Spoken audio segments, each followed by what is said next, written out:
to call this meeting to order, and I would like to begin by acknowledging that we are in Treaty 1 territory and the traditional homeland of the Métis Nation. My name is Carrie Linklater. I'm your chairperson today, and I'm joined on the panel by Marcel Larendreau and Lynn Nesbitt. Our city assessor is Tricia Caldwell, and our admin secretary is Ellen Rojo. We will be hearing applications for revision of the assessment roll in accordance with the Municipal Assessment Act. The matters for which revision is requested have been described in each application, and we will limit discussion to those matters. Statements that applicants with the assessor make at this hearing are sworn testimony, and anyone speaking to the matters must be sworn in. Be advised that comparison of assessments of properties are not considered evidence of market value by the board. The board is appointed annually by council and is independent of it and the city administration. It makes its decisions on the basis of the evidence provided at this hearing and issues a written order that will be mailed to all parties as soon as possible.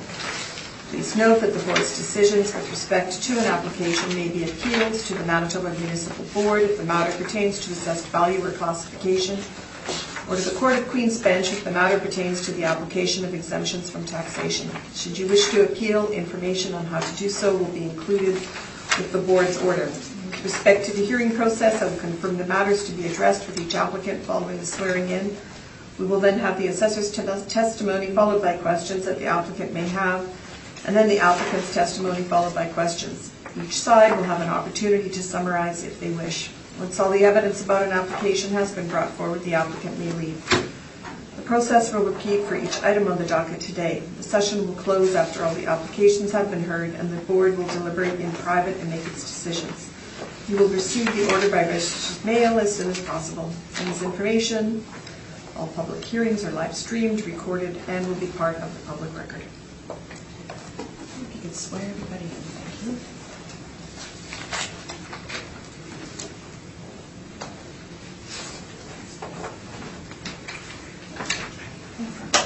Please state your full name. Tricia Caldwell. And you affirm the evidence you about to present is the truth, the whole truth, and nothing but the truth. I do. Thank you. Please state your full name. And you swear the evidence you about to present is the truth, the whole truth, and nothing but the truth, and help you God? I do. Thank you. Are you guys warming? It's very warm. It's just warming up. I'm kidding. It's perfect. I was cold, actually. That's okay. Okay, so good afternoon, Mr. Smith and Ms. Caldwell, and we are going to start off with 89 Mountain Street. This is roll number 1406-367-0500. For the roll year 2020, we have an assessed value of $4,081,000. This is an 11% increase from the previous cycle.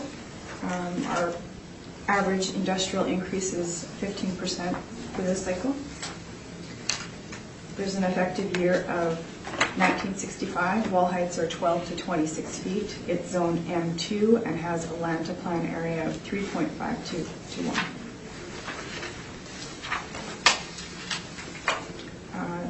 On the second page, you'll see there was a 2017 sale that was verified as arm's length sale for $3,900,000. You can see some photos on the first couple of pages 3 to 4. There's some exterior photographs as well as some overhead views. There's different sections to the building. The little office portion is in the front. On page 5, we have our cap rate chart. All industrial cap rates fall between 5.5% and 9.8%, with 60% of our cap rates falling between 6.34% and 7.8% for industrial. And on page 6, I have the income workup. This building has a leasable area of 65,938 square feet and a rent rate of $4.72. Vacancy loss at 3.5%, 2% for expenses, a shortfall rate of $3.75, 7% cap rate for our value of $4,081,000.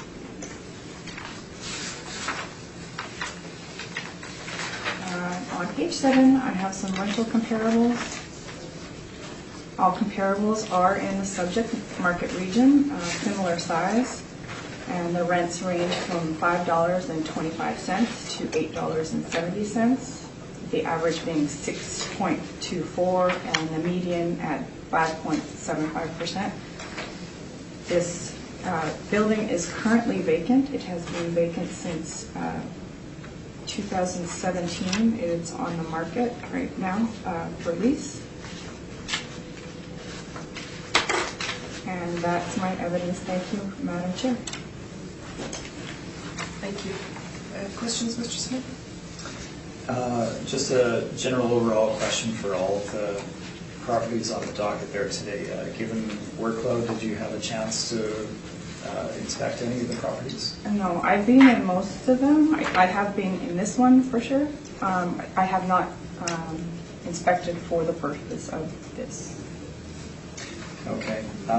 The market value derived here, this is strictly model-based for the subject? Yeah. Okay.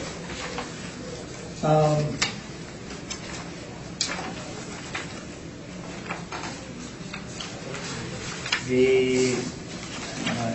know that it wasn't mentioned, but it is in the evidence. I'm looking at the addendum materials, I guess, page number 9, or 10 rather, 10 onwards. This would all be post-reference material with regard to the subject, correct? Yes, that's correct. Okay. It is in there, what they're marketing there essentially is an altered building, correct? Yes, it Let me is. look at it, okay. I think those are all of my questions. Thank you. Thank you. Mr. Laurando? No questions. Ms. Nesbitt? No questions. Sorry, Ms. Colwell, did you? Yes, you did. Here, Stevenson. Okay. My questions answered. Thank you. Who would like to proceed, Mr. Smith? Thank you. So 89 Bunting. Property detail begins on my page number 3 inside. The 2019 assessment for the subject property was reduced from $3,948,000 down to $3,666,000 based on my evaluation of the property. Nothing has changed since that time frame. You'll see that my market value is slightly increased to $3,694,000. Looking at property detail on that page, we have a building built in 1965, so significantly older in the Winnipeg marketplace, M2 zoning, on a site of 5.3 acres with a land to plan area ratio of 3.5 to 1, leasable area of 65,938 square feet. Now, the subject property was occupied over a very long span of time by the same occupant, long-term owner and user of the property. So as you go through the photos beginning on page number 4, you can get a sense of the datedness of the property as it sits in its current state. So the exteriors are shown on page number 4 and 5.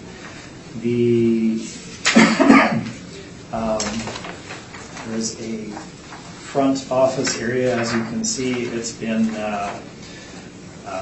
some of it has been stripped out in terms of the carpeting, etc. But really, it's in poor shape. Certainly, the existing office area. The warehouse or rear area of the building is, as you can see at the bottom of page 7, it's wide open,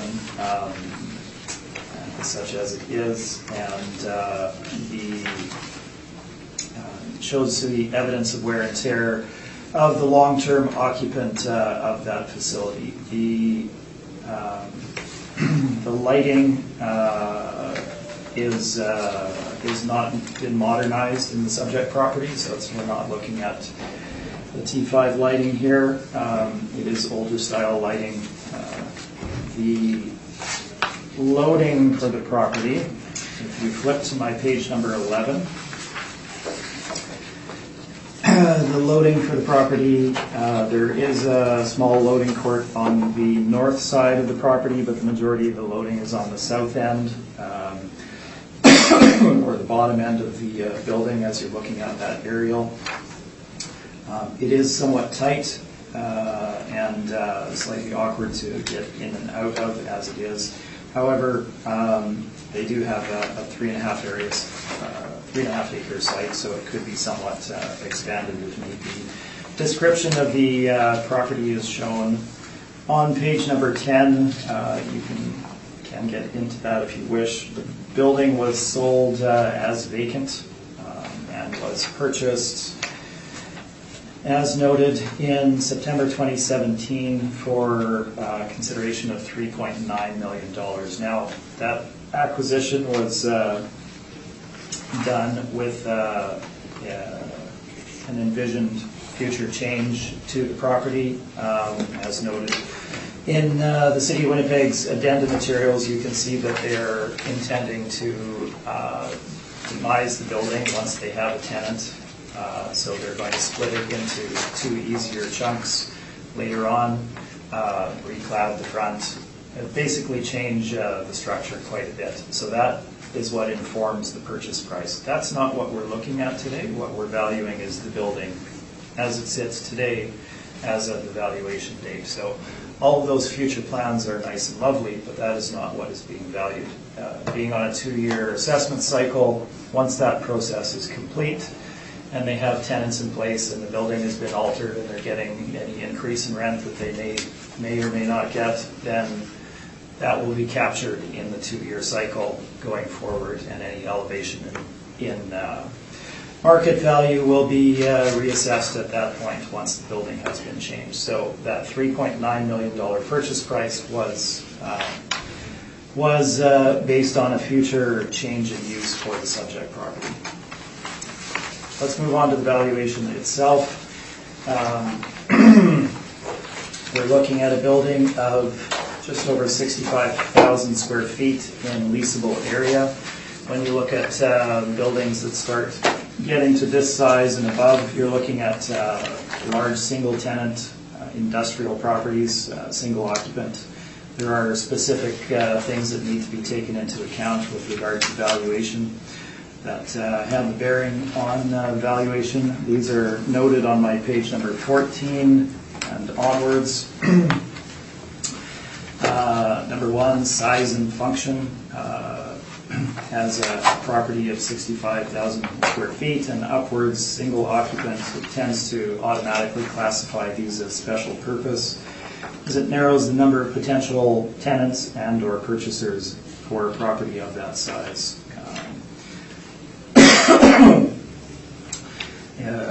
These are frequently designed and built especially for the original owner or occupant, and are essentially basic, are specific to their needs. Following that, you have functional obsolescence, single user distribution or manufacturing buildings of a large scale are often operated for the efficiency of the owner. If you look at this building, there's a significant amount of office space on the front, 2 levels. It's obviously in the poor condition that it's in. Not a lot of users are going to need the amount of office space that they have on the front of this building necessarily. So it's overbuilt in that capacity. The rear end workflow in terms of loading is perhaps not ideal as well, as I noted. What you find in many circumstances for buildings of this size, the purchaser will go through a process where they perhaps demolish sections of the building or open it up, etc., in order to make it suit their particular needs. So that speaks to the functional obsolescence of buildings such as this. And if you get into this building, there is, it's not one wide open area, there is a large open area, but then there's a lot of other main floor operational space as well. It's been demised off and is very choppy. Third point, limited rental potential. Obviously, there's many fewer tenants of this size and above in the marketplace and or purchasers. This leads to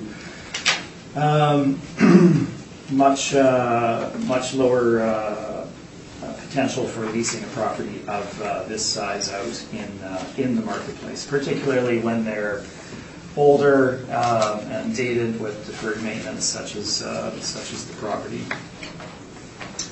So those are things to keep in mind when we review the value for this particular properties and properties of this size. There's further text with regard to this at the top of page number 15. This is speaking to conversion of buildings, and that's obviously what the purchase was based on. If you go through the text there, it details some of the aspects that need to be looked at, and obviously the investment in the property that would need to take place to do so. Let's move on to the actual valuation of the property. No rent in place, so we need to look to the market for what is appropriate for the rental rate. I believe if I looked at the comparison, we are somewhat higher than the city's rental rate, so I'll keep this brief. Our rental comparables shown on page number 16 are comparable manufacturing properties. That's what this property was. So looking at the four comparables there, certainly the first three are manufacturing facilities. We're looking at rents between $3.15 up to $4.50 a square foot. For these properties, they are obviously, if you look at the area, considerably larger. The subject is 66,000 square feet in comparison to the three that we're looking at. So that would drive a higher rental rate than what we're looking at there. We also have higher ceiling height than some of these as well, which would obviously lead to an increased rental rate in many circumstances too. All things considered, we felt that a rental rate of $5 a square foot would be appropriate for the subject in the marketplace. Let's move on to the expense side, page 17.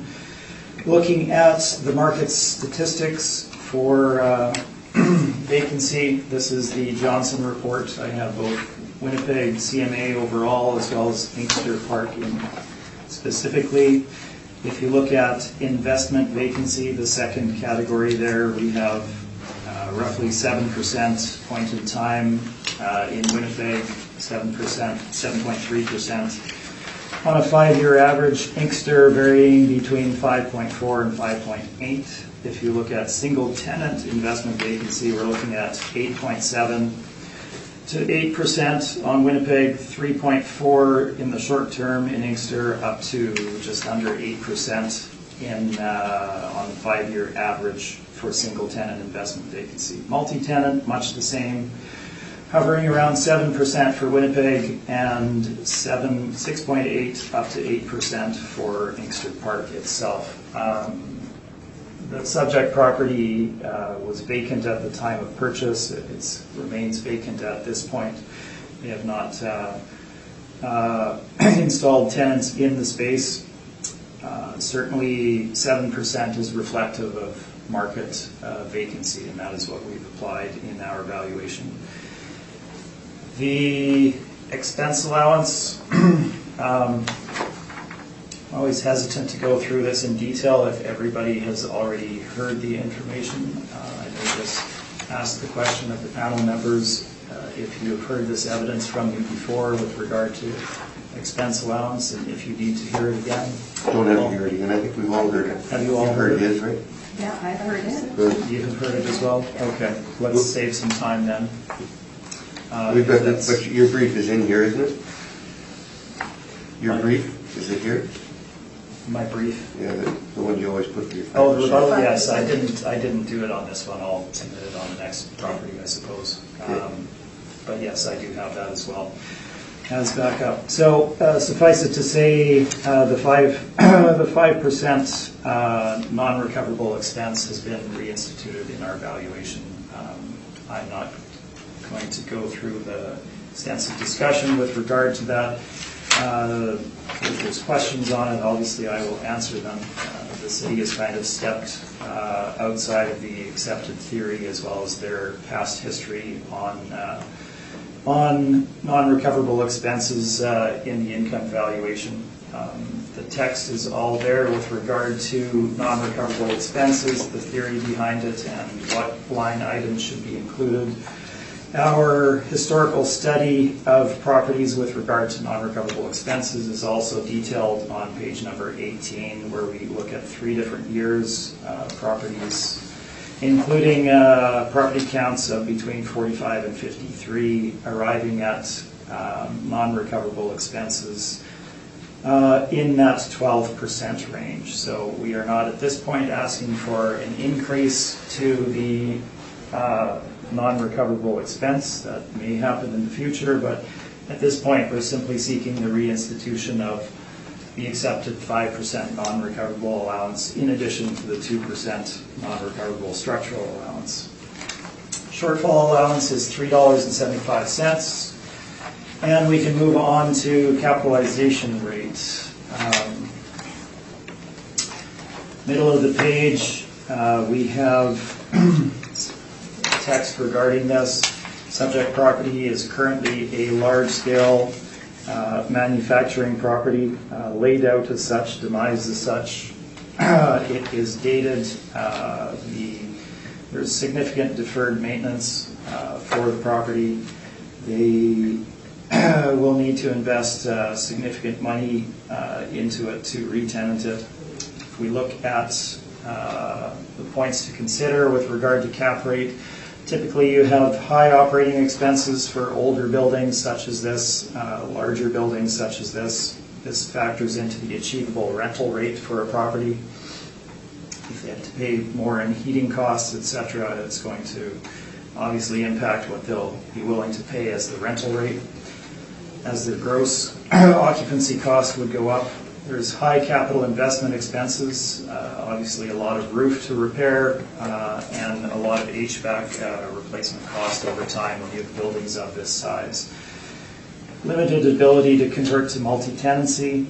The intent is to do so with the subject. It hasn't been successful to date. Higher vacancy risk, obviously, with a single tenant of 65,000 square feet. You have the functional obsolescence I spoke about, as well as physical obsolescence. So looking at the cap rate sphere, if we look at 2 of the main commercial brokerages and their capitalization rate market reports that they put out, we have Colliers indicating a range for investment grade properties of 6.5% to 7.25%. With C.B. Richard Ellis indicating a range of 6% to 7.25% for investment grade industrial assets. The subject is a large scale industrial asset, was a manufacturing facility. It would fall at the upper end of that range, certainly. It's dated. There's significant money that needs to be spent on it. It's fully vacant. You've seen the condition of the property. We also include our own cap rate study in the chart at the bottom of page number 19. Obviously, these vary in terms of size and applicability, but we have true investment sales here, giving you a general range of 7 to 7.5%. Obviously, we have one falling at the upper end at 8.3%. The subject property, we believe, would fall kind of in the middle towards the upper end of that range. I could potentially have been higher at 7.5%. However, I've used a cap rate of 7.25% for the subject property, based on a number of factors. Our valuation of the property is shown in summary on page number 20 in comparison to the cities. So you can see that we have projected a slightly higher rental rate. Obviously, our vacancy rate matches the market at 7% as shown. And we have capped our final net income at 7.25%, giving us the final market value of $3,694,000. So again, the property was purchased vacant, was reduced in the 2019 assessment to slightly under the value that we're proposing today. Nothing has changed since that time, and we see no reason that the property would be adjusted. So our final market value is $3,694,000.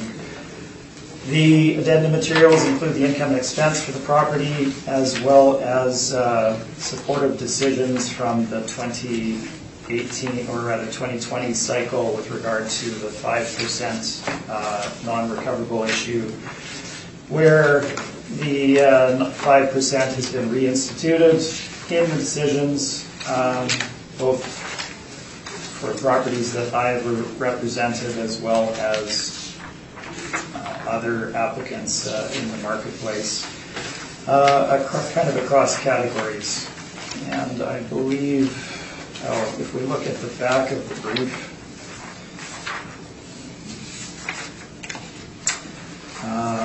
we have an order with regard to 680 Mission Street. This is a property I represented in 2020. It's a manufacturing facility, another large-scale one. The decision there was based on our evidence. That is not as well located. Has a number of other factors that would lead to a higher cap rate, and it was decided based on a 7.75% cap rate. We also represent DeFerre Furniture in their appeals, these being the Furniture Park decisions. As you can see, those were decided at 8.75%, and the 125 Furniture, which is slightly newer,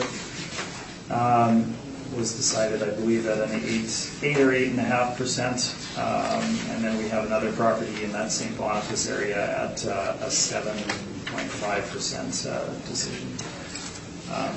That is my presentation. Thank you. Thank you. Questions? I don't think I have any questions. Mr. Lorenzo? Oh, good. I had a question about your cap rate. Sure. So I was looking at your chart, so I lost the page now. Where you provided some samples on page 19.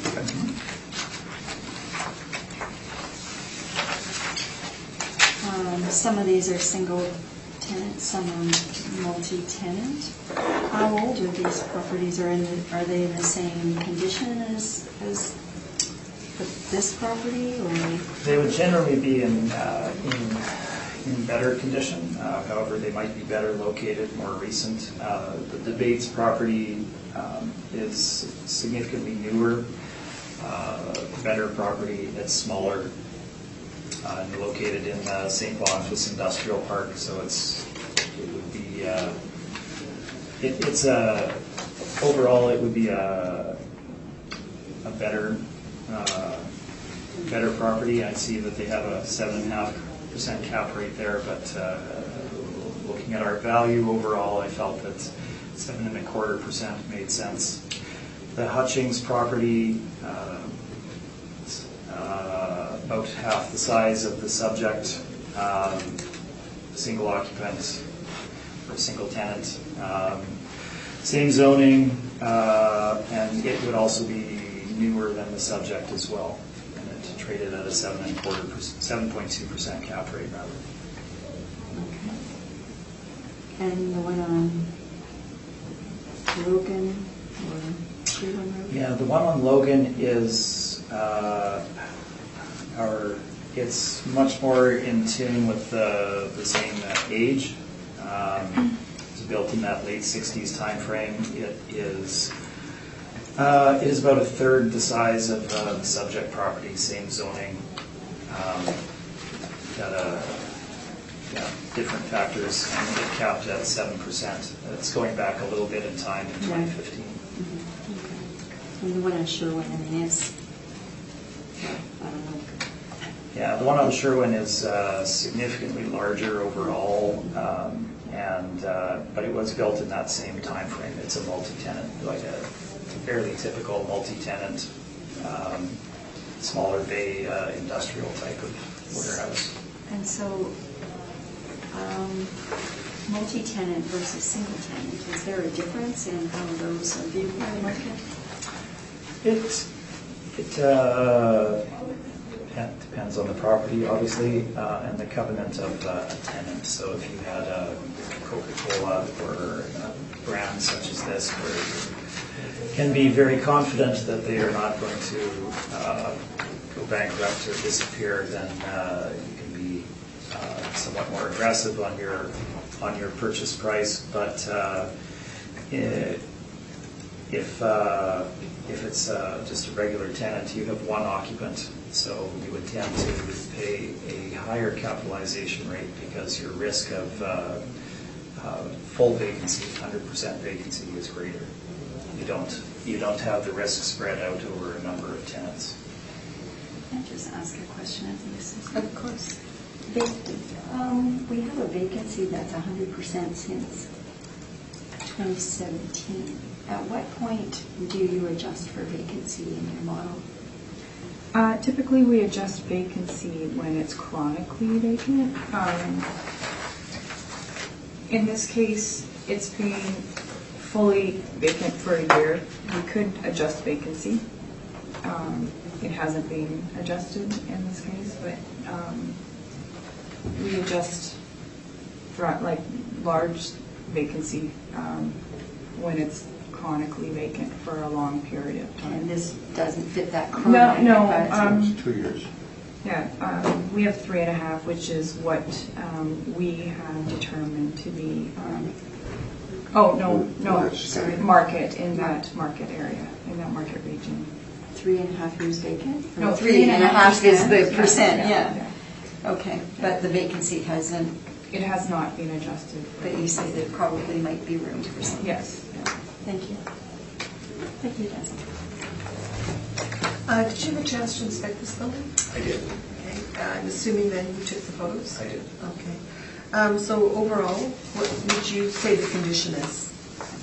It would be in below average condition, certainly. I think the pictures paint a pretty good picture of it. There's a lot of work that needs to be done to the property in terms of deferred maintenance, in terms of upgrading lighting, redoing the office component and/or demolishing a portion of it if they decide it's too much based on whatever tenancies they get to go in there. The loading needs revision. Just a lot of points. Okay. I think you stated earlier this was a long-time occupant of this building? It had been, yes. What was going on there? They were, who was the person? I do not remember specifically who the tenant occupant was, but it was manufacturing, was my understanding. And it's still currently being advertised for lease? It is, yes. And that has occurred since the sale? Yes, it was bought by this development company with the intent to alter the building and put in tenants. But you have to find the right tenants that want to locate there, and that have not been done. And I'm just going to redirect to you, Ms. Caldwell. You had stated, I think earlier, that you had been in the building, Yes. but not during this cycle. No. Do you know the last time? It was about 2016-17. Okay. Can you recall then what you thought the condition of the building was back then? I had been with Mr. Smith, and it was how it appears in the photograph. Okay. Thank you both. And we'll move on to 11 Plymouth Street.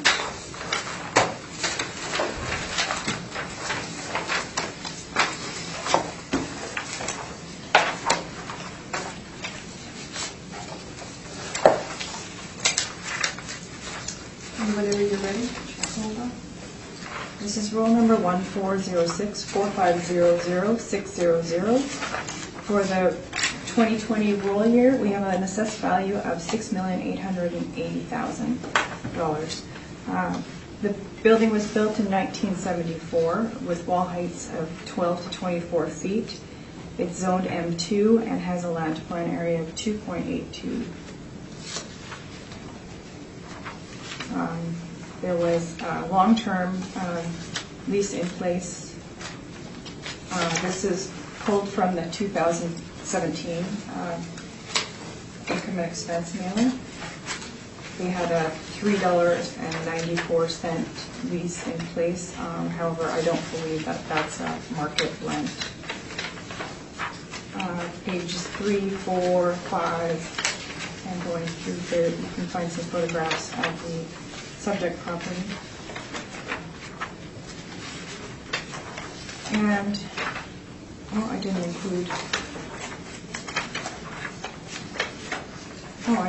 any overhead for those, I apologize. Page 7, again, we have our cap rate chart. And page 8, the income workup. This is a large industrial property with a leasable area of 121,500 square feet. And we have a table rent of $4.33.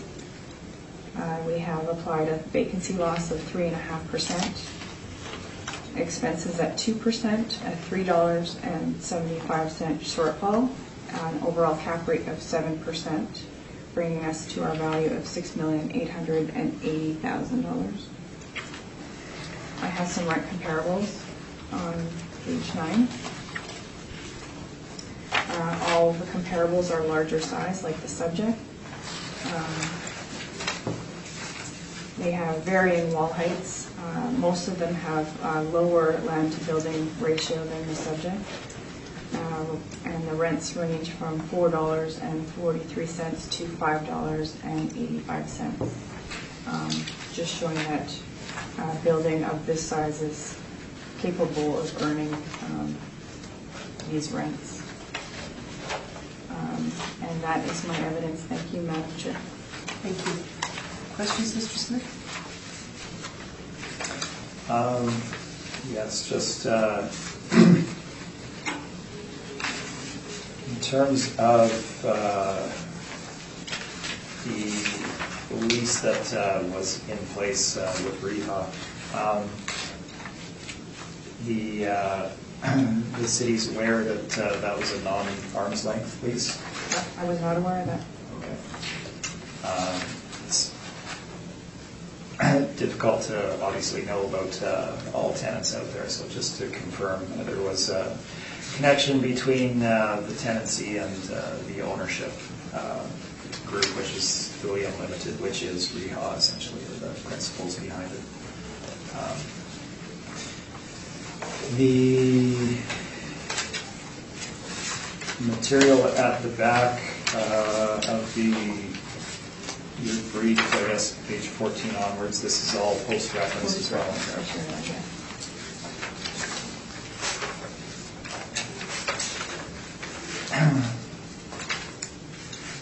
And to date, the building remains vacant, correct?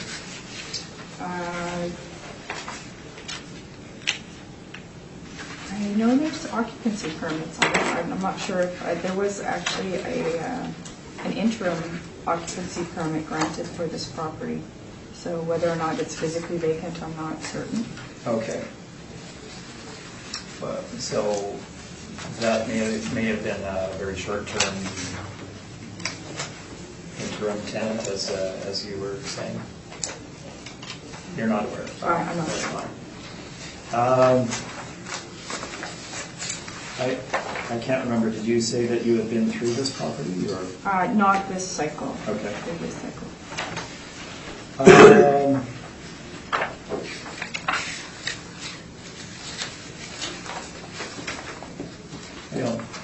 don't know if we need to get into the rental comparables too much. You're both close enough. Yes, I'll leave that alone, I guess, other than sort of say, would it be fair to say that some of these would be considered significantly superior to the subject? Again, I really don't want to go into it if we don't need to. Number 80, for 80 Furniture Park, that would be a non-arm's length, I imagine, at the Palliser location. Is that not correct? 131,000 square feet on Furniture Park. They own their own properties there. Unless it's a different tenant that I'm unaware of.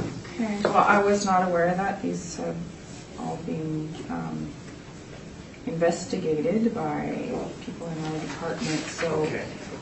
you may be correct. I'm not. And I don't mean to put you on the spot, I just, that was one that stood out to me. I will look into that. Okay.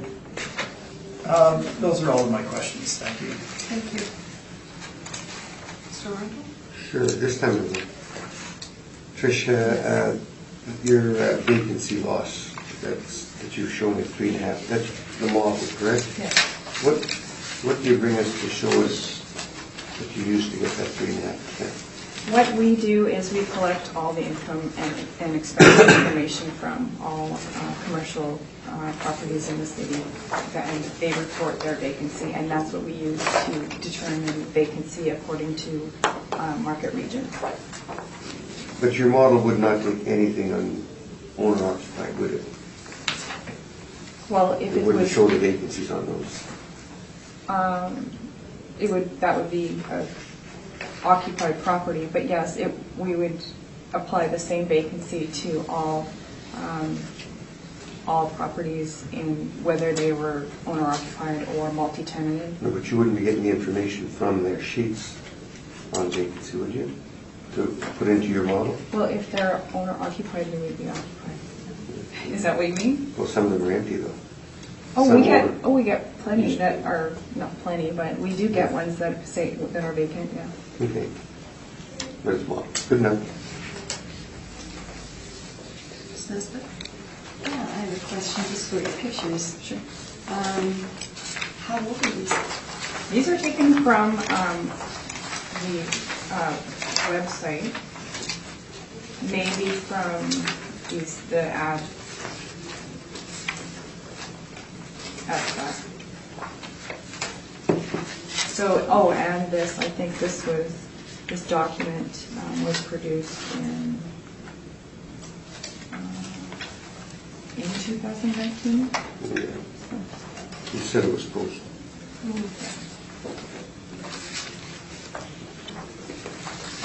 Okay, so these pictures, they reflect current condition?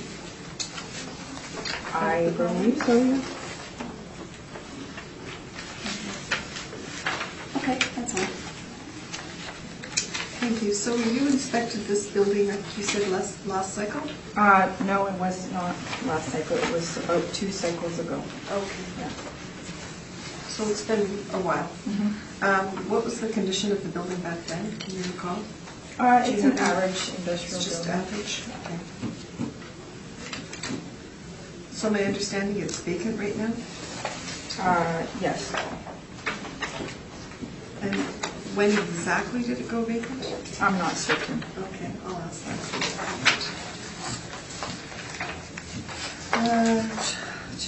Okay, thank you.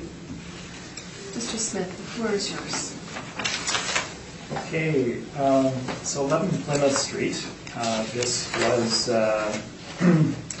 occupied by Reha Inc. for many, many years in the Inkster Industrial Park.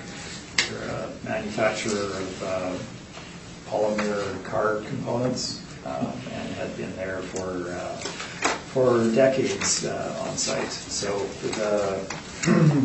as their business model changed and they elected to leave the Winnipeg marketplace as it didn't suit their purposes any longer. And so they ended up with their own vacant building there. They have been out of the building. I don't want to give you a specific date, but they have been out of it for certainly since sometime in early 2018, I believe, was the time frame. The photographs of the property begin on, well, looking at page number 1 rather to start with. We have an M2 zoning built in 1974. It's a warehouse and manufacturing property, distribution, I suppose, of some of it. And leasable area of 121,500 square feet, so significantly large single occupant tenant building here on the upper end of the scale for Winnipeg. Land to plan area ratio, I have 2.62 to 1 for the subject.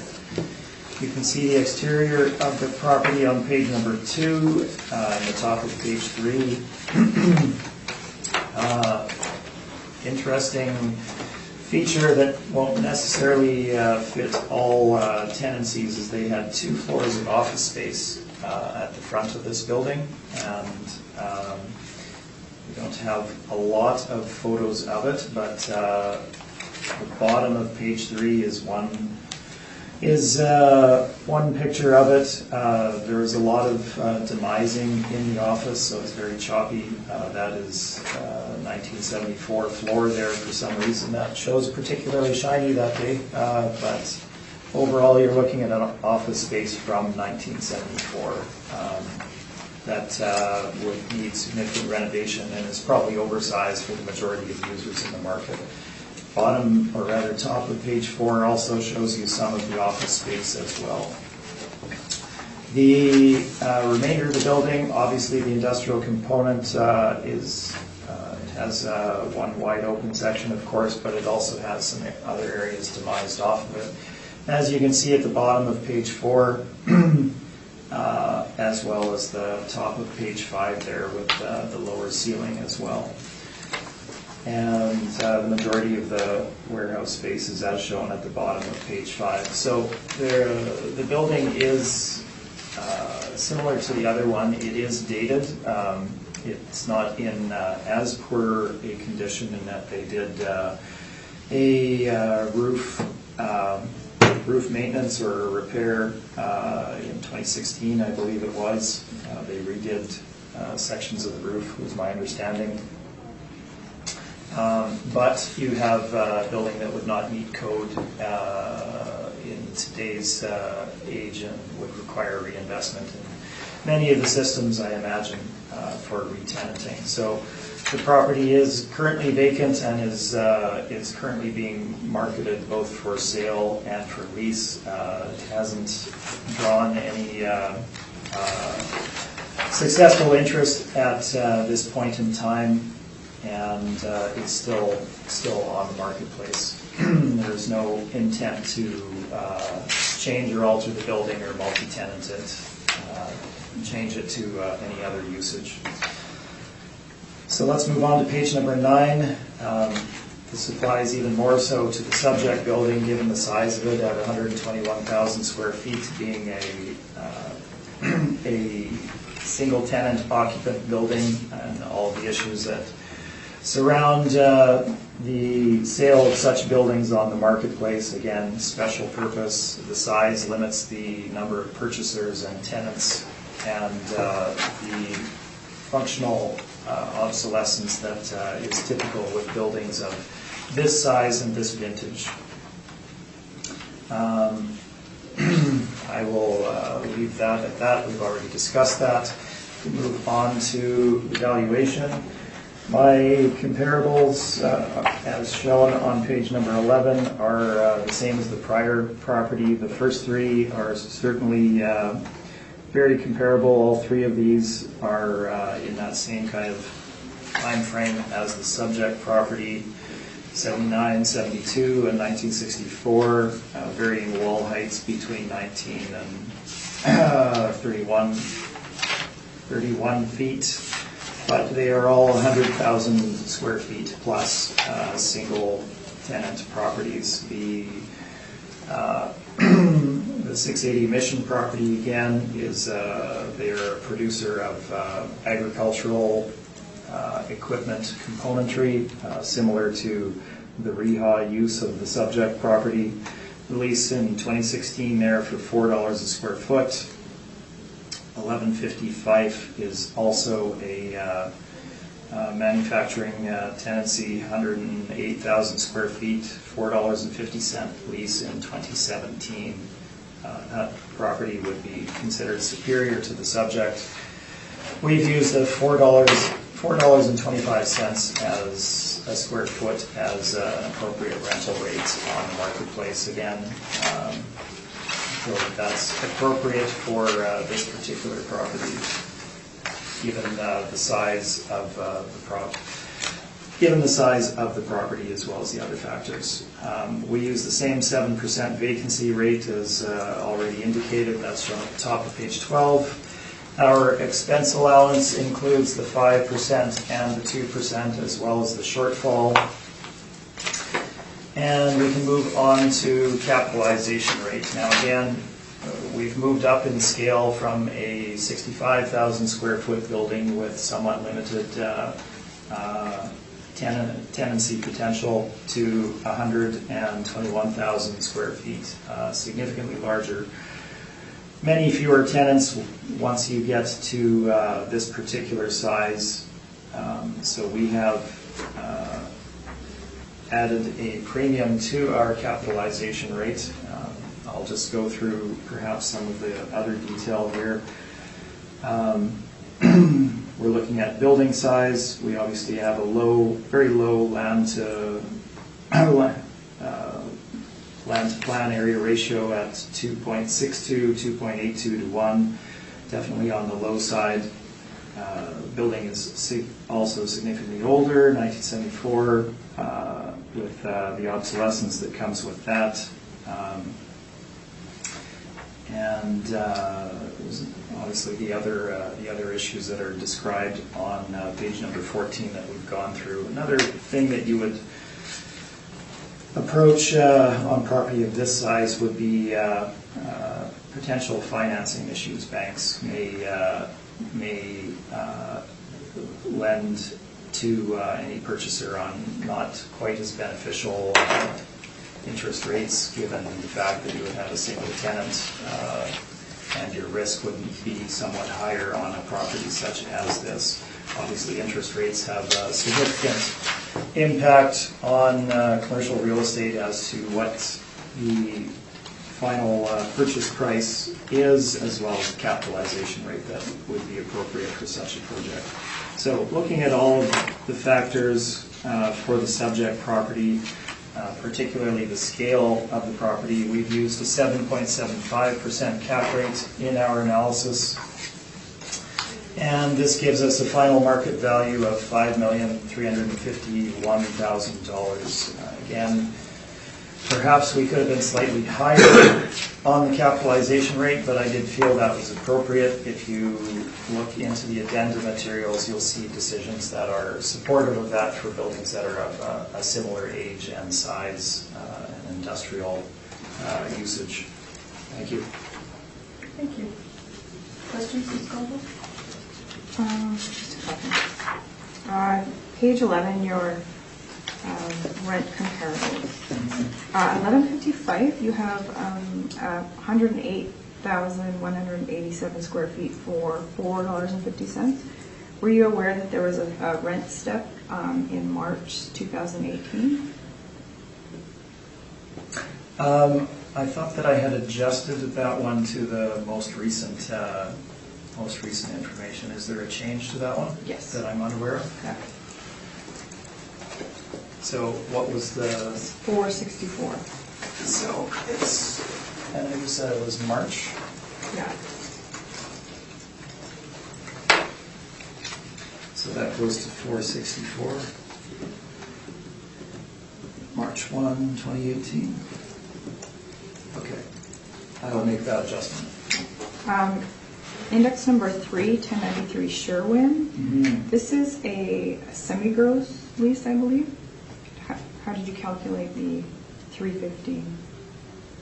No, that's a property that was actually just here yesterday for appeal, and is owned by Artis REIT. And my understanding of that is that they pay a net lease of $3.15. That one has been relied on both by the city and ourselves in this cycle and past ones too. They don't pay for property management or operating expenses.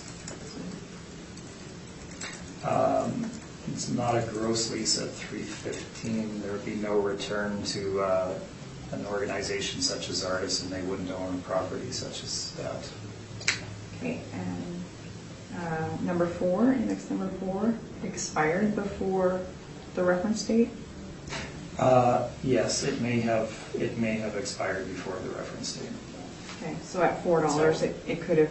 It may have stepped up somewhat since then, but again, we're looking at a 27-foot ball height. That's a superior property to the subject. Okay, thank you.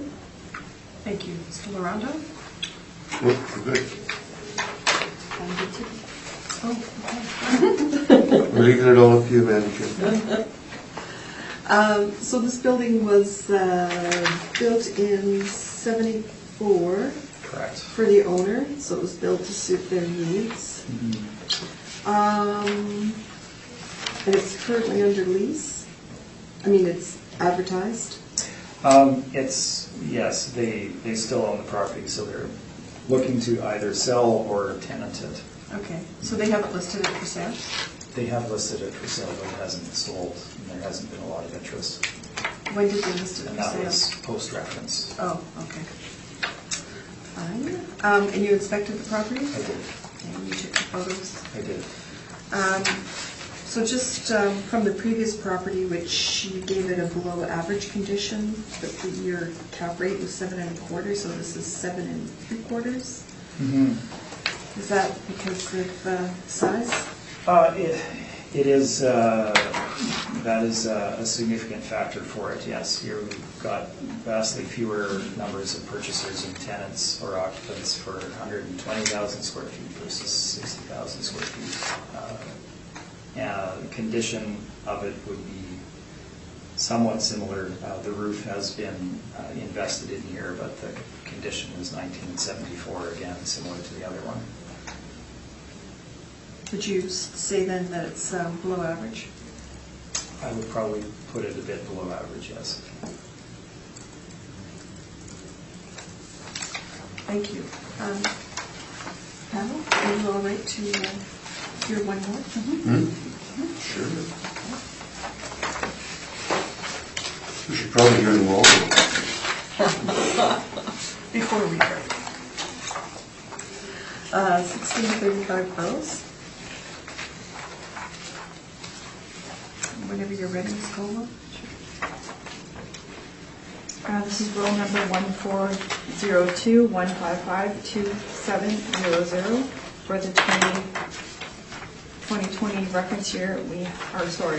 Rural year. We have an assessed value of $2,883,000. This is a one-story building built in 1992 with wall height of 20 feet. It's zoned M2, and there's a land to plan area of 3.20. Listed on page 2, they have a few leases in place, and there was a 2006 sale, which is pretty old and not really relevant to today's value. You can see some photos on the next few pages.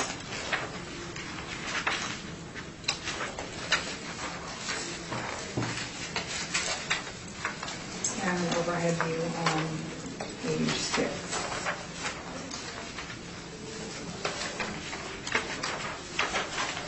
And on page 9, we come to the income workup.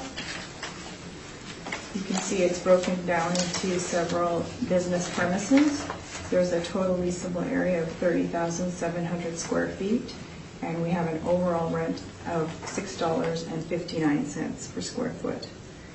Vacancy loss at 3.5%, 2% for expenses, a shortfall rate of $3.75, 6.5% cap rate, and which brings us to our value of $2,883,000.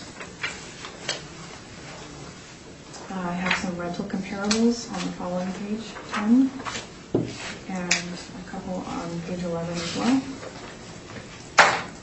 These are all flex warehouse properties, like the subject property, all in the subject neighborhood with lower wall heights like the subject, and the rents range from $5.95 to $8.12. The average being $6.94, and the median rent is $6.65 per square foot. Thank you, Madam Chair. That's my presentation. Thank you. Questions, Mr. Smith?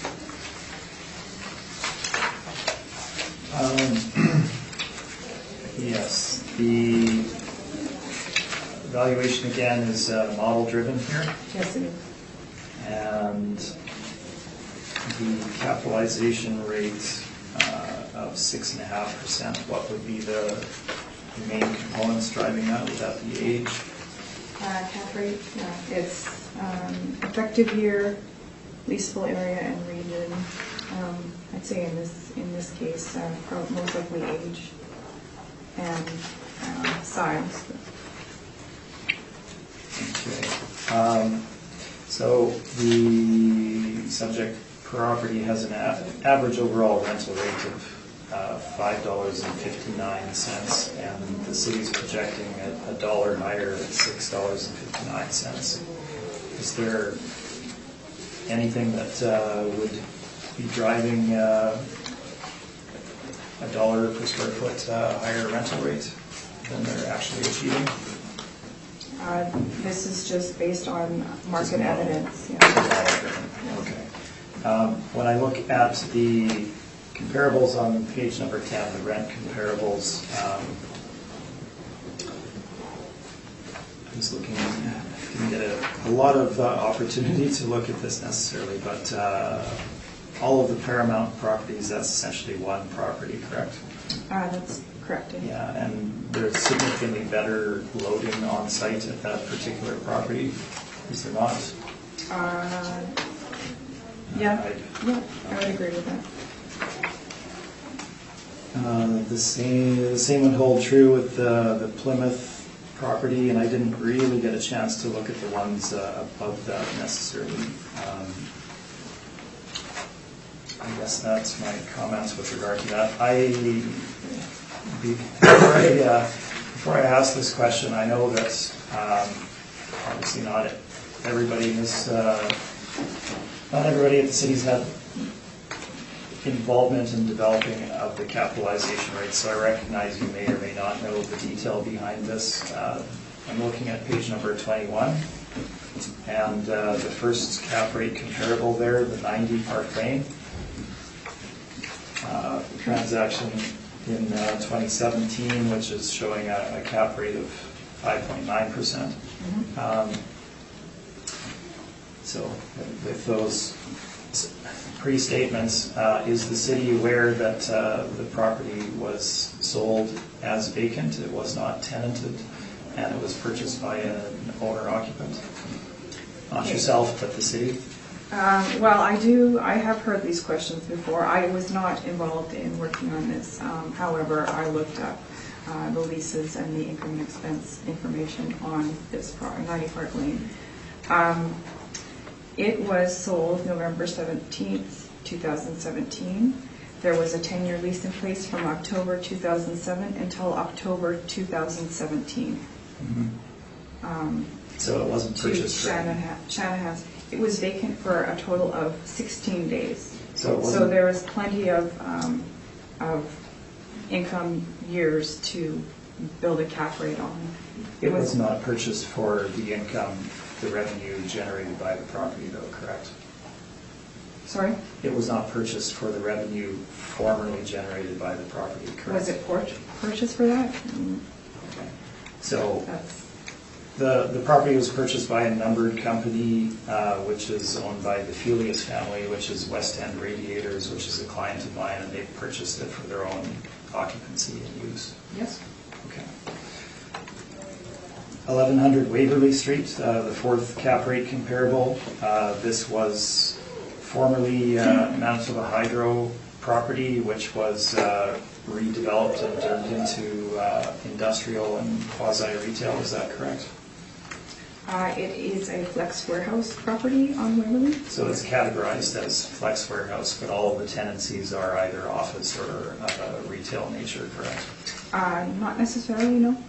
So we're looking at gyms, a very large engineering firm, Towers Engineering, a restaurant, things of that nature. Ford Passport.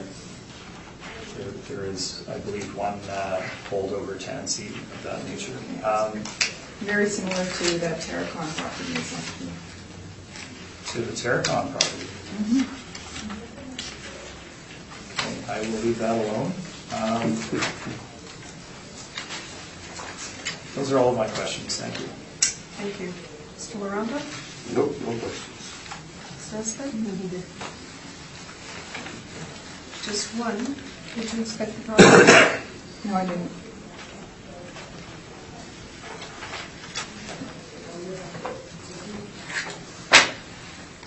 What was yours? Okay, thank you. So 1635 Burroughs Avenue. Let's look at my, well, to start with, let's look at the cover aerial photo. There's perhaps another one in here that shows it just as well, but we'll start with this one. This property is very challenged in terms of loading. There's a railway line located at the rear of the property, and so the actual site is very shallow in the depth of the site. So it was constructed. As you can see, the loading is obviously at the rear, as it is with most industrial properties, but it is very tight and shallow. And in order to accommodate loading for tenancies, they have had to create angled dock loading on the rear of the properties. So you have to bring your trucks in on one end of the building and back them into the angled loading at the rear, which is much less than ideal. It's very tight back there, and then obviously exit out the other end. They've made this accommodation after the fact. It used to be just level with the building, and they had very difficult time leasing the property, so they made an adjustment to it and created the angled loading. It's still not great, and it does have an impact on the rental rates that they're able to achieve in the property. The stats are shown on page number 3. You can see the past appeal history of the subject property. Property was appealed in 2018 and reduced. However, we have appealed that decision to the municipal board, and we're awaiting scheduling. So we're looking at a building built in 92, 30,000+ square feet in leasable area, 3.3 to 1 plan-to-plan area ratio, which is somewhat misleading. The photos of the property have not been included for some particular reason. We have visited the site and been in the units. We have a couple of exteriors here. The tenancies are shown in the addenda, and the spaces do vary somewhat tenant to tenant in terms of the build-out, and the age of the leases, etc. Dominantly, we're looking at warehouse space here for the most part. If we look at the site aerial on page number 6, this gives you a very good indication of the tight loading at the rear of the property. You can see the shallow depth of the site and the fact that the trucks tend to get in each other's way. You have to be particularly adept to get the trucks back into the loading bays. Prior to this, they were not able to accommodate the large-scale trailers that they have in today's modern trucking industry. The location of the property is also not as ideal as some others. Obviously, the narrow depth of it is an issue. You can see the site location on page number 7. It's located immediately across from the largest township housing project in the city of Winnipeg, which can be a detrimental effect to some nearby businesses. They do have had issues with graffiti and things of that nature on an ongoing basis, simply because of the location of the property, and obviously that has an impact on tenants and the attractiveness of the property as well. We move on to the valuation itself. Page number 10 gives you an indication of, gives you the actual rental rates for each of the individual units for the subject property. You can see the rates range from $4.11 for a lease struck in 2016 up to a high of $6.50 a square foot. The terms and all of that are located in the addenda for you to review. Suffice it to say, this is the income stream that you would get if you purchased the property as of valuation date. Most of the leases are not significantly old, and they wouldn't change dramatically. As I said, the one lease at $4.11 was struck in 2016, so that gives you an indication of the marketability of this particular property. Page number 10 gives you our rental rate comps. Please disregard the top line there with regard to 1516 Inkster. That was simply not adjusted. The comparables are the ones intended. They are of a similar vintage, similar location, generally multi-tenant. Well, I believe they're all multi-tenant facilities with similar wall heights, similar area. So we start at 1073 Keewatin, running down to Eagle. Our leases are in that 2016 through 2018 time frame. And you can see the areas vary somewhat, but certainly some of them coincide with the sizes of the properties themselves. Our wall heights varying between a low of 12 and obviously the upper end of 20, 30. I think there is a slight variability in the wall height for the subject property too. In fact, you can see it on my page number 4, with the central portion of the building being somewhat higher than the end portions. Looking at the subject and its marketability on the market, I know the challenges that they have undergone there as we manage the property. We felt that the in-place rental rates were appropriate for the subject, and we've used a net rental rate of $5.75 a square foot for the single vacant unit that they had at that time, 2,027 square feet. That gives us our gross potential income. On the vacancy side, we have again used the 7%. If you look at multi-tenant vacancy in Inkster, it's between that single point in time, 6.8, and a 5-year average of 8%. We've used 7%. Our expense allowance is 5 and 2%, and the shortfall is $3.75 a square foot. Subject property is a multi-tenant facility, so in that sense, there's a lower risk for it. It's located adjacent, essentially, to that Inkster Park area, so not poorly located in that sense. It's poorly located within Inkster Park in terms of its specific location. The loading is a significant issue on site and does have an impact on leasing of the units and the rents that they can achieve. If we look at the capitalization rates in the market, 6.5% would be certainly below what we would see this trade for on the marketplace, given the better properties that are out there in a multi-tenant range with small bays, etc.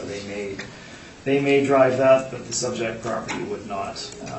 So again, we have restrictive loading, has a significant impact on it, low ceiling height in some sections of the building, and a small land to plan area ratio. We've used a cap rate of 7%. I think that's certainly appropriate for the subject, and that gives us our market value of $1,979,000. I'm open for questions. Thank you. Questions, Ms. Caldwell? Your $1,979,000, that's lower than 2018? It's lower than the decision that was arrived at by the Board of Revision, which we appealed to the Municipal Board. Okay. So your cap rate comparables, I don't have the addresses. I reached out to you a couple times for addresses. There's no way for us to substantiate any of this evidence without being able to investigate it. Yeah, I've spoken to that before the board recently, in fact, and it's a confidentiality issue. We have some clients that don't wish their information to be publicly available. Indexes 3, 4, and 5 are they were all sold before the reference period.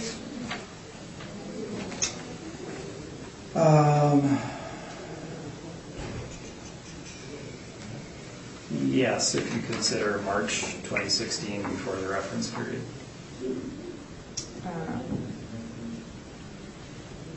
Okay, thank you. Thank you. Mr. Miranda? No question.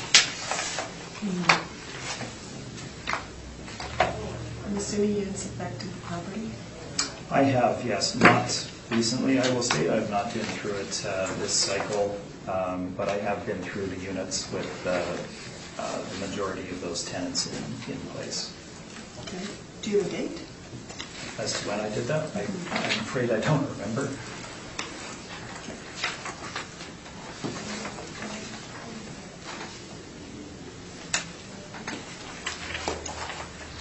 Thank you.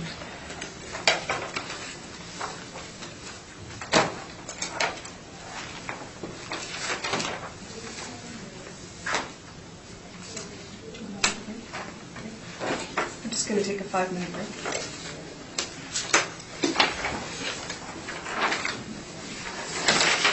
We're just moving on so well.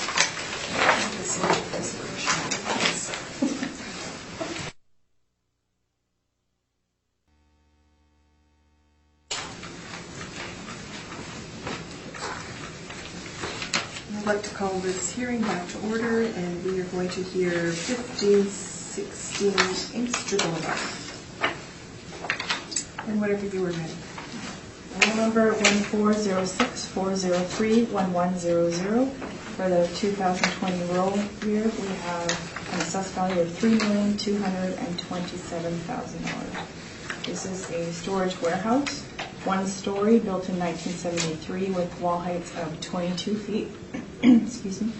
It's zoned M2 and has a land to plan area of 2.14 It was last inspected April 2019, not by myself, one fellow assessor. You'll see on page 2, there are 2 leases in place, which is also in the income and expense mailer on page 10. Page 3, you can see some front photos of the property. On page 4, some aerial views of the property.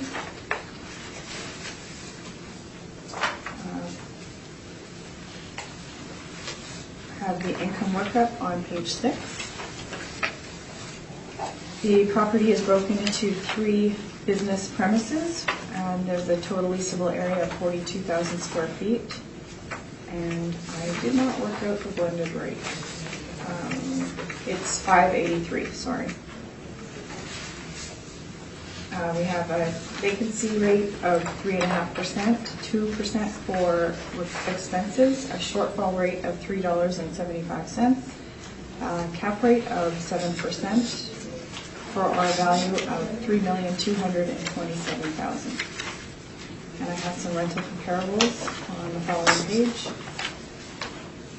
All comparables are in the subject neighborhood. Similar ceiling heights with rents between $5.50 and $8.90, with an average of $6.86 and a median rent of $6.45. Thank you, Madam Chair. That's my minutes. Thank you. Mr. Smith, questions? I have no questions. Thank you. Mr. Lamonte? I probably should have asked this question last time. You don't seem to be agreeing on the square footage on the properties all the time. Is there a reason? I didn't even realize that. Oh, Yeah, the last one. The last one was the same thing. Oh, Yeah. There's 400 square feet on the last one, and this one's 700 square feet. How do you know that? You looked ahead? I just wanted to see if this one was going to be the same thing. I figured I might as well ask the question now.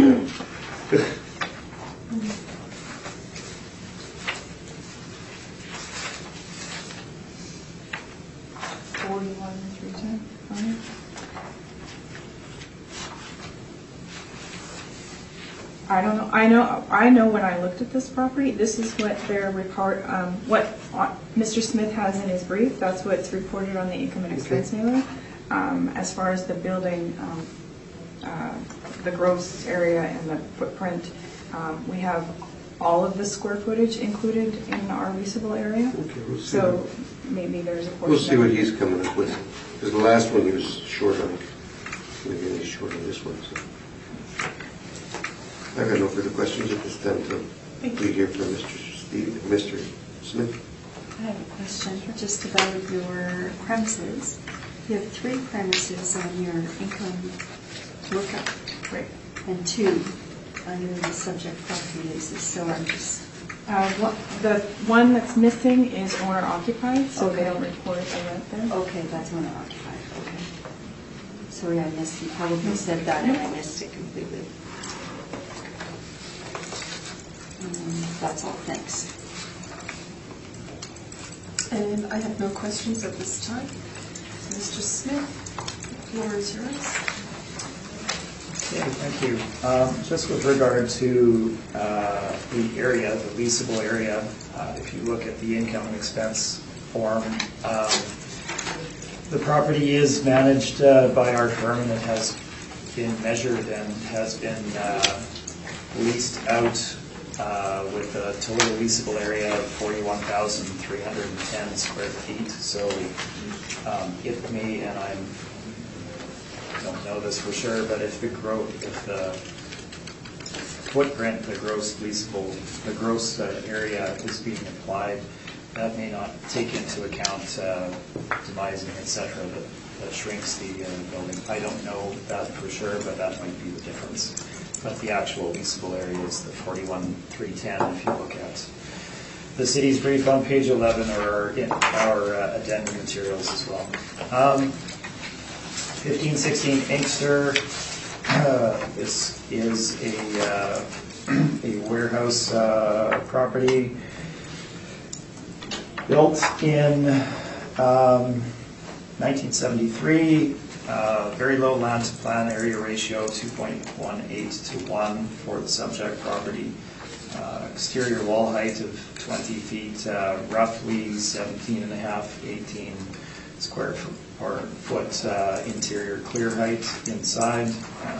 It would be in average condition. If you look at the photos, we have inspected the property. Page number 4 gives you the exteriors. The rear loading area is actually reached by crossing over an adjacent property, so there is an access agreement to get to loading for this site.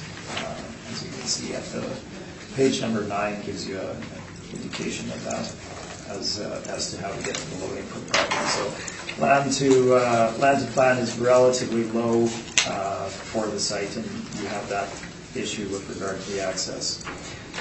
Interiors are shown. We do have a situation where one of the units is owner occupied, and so there is obviously no lease in place for that, so we had to assign a fair market rent to that. Site description is shown on page 9. And it would be in average condition would be my overall impression of the property. There is some, a little damage to one of the areas around one of the loading doors in terms of the masonry, etc. But these things can be fixed, of course. The location is shown on page number 10 as a good location on Inkster in terms of profile. Moving on to the valuation, so we have 2 leases in place, one at $6 a square foot and the other at $6.50 a square foot. The owner's unit is roughly, it's 14,250 square feet. We looked at market rental comparables and looked at the unit itself. You can look at the comparables at the bottom of page number 13. We felt $6 would be appropriate for it. And this gives us our gross rental rate of $258,015, which is an average of $6.25, which is above the city's projected income level for the subject. Our vacancy rate on page 15, again, looking at the market stats, support 7% for multi-tenant vacancy both in the area and in the city. Our expense allowance remains 5 and 2% plus the shortfall. And in this case, we are in agreement with regard to the capitalization rate for this particular property at 7%. So applying the 7% to our net operating income gives us a final market value of $3,033,000. And the addenda remains the same as before. Thank you. Thank you. Questions? No questions. Still around?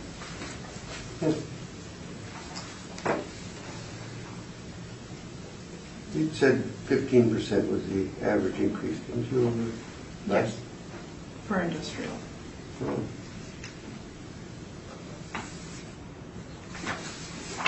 I got no questions this time. No.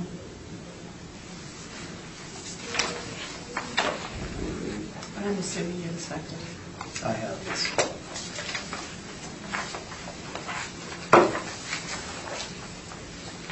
So I will point out, similarly to the last one, it was not this summer or anything, but I have been through each of the units and they have not changed since that time.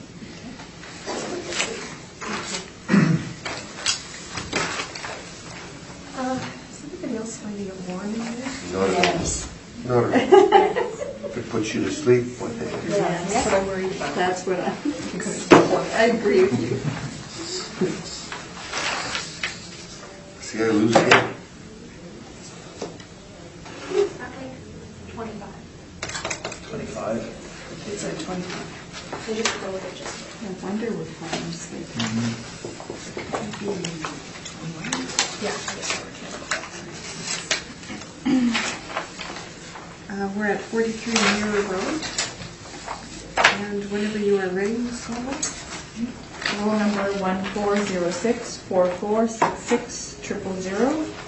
For the 2020 assessment cycle, we have an assessed value of $1,425,000. This is a 9% increase over the previous cycle. I don't believe it's been built before. It was built in 1979. It has wall height of 14 feet. It's zoned M2 and has a land to plan area of 2.55. Page 2. I don't even know what the sale history means. I just want to ask about that. I have no idea. So Seems like the computer ran amok there or something. yeah, I'm not sure. Yeah, this is an owner-occupied property, so there are no leases in place. This is occupied by a company called Advanced Composite Structures, which is something to do with aircraft, with wings and blades. Page 4, and page 3 and 4, you can see some exterior photographs of the property. And then on page 5, you can see an aerial view. Going past the cap rate chart, I'll go to the income workup on page 7. There's the leasable area of 18,000 square feet and a rent of $6. Vacancy loss of 3.5%, 2% for expenses, $3.75 for shortfall, 7% cap rate, giving us our value of $1,425,000. I have some rent comparables on the next pages. You're both the same on the rent anyway. Are we? Yep. Oh. All right then. Well, there's my presentation. Thank you.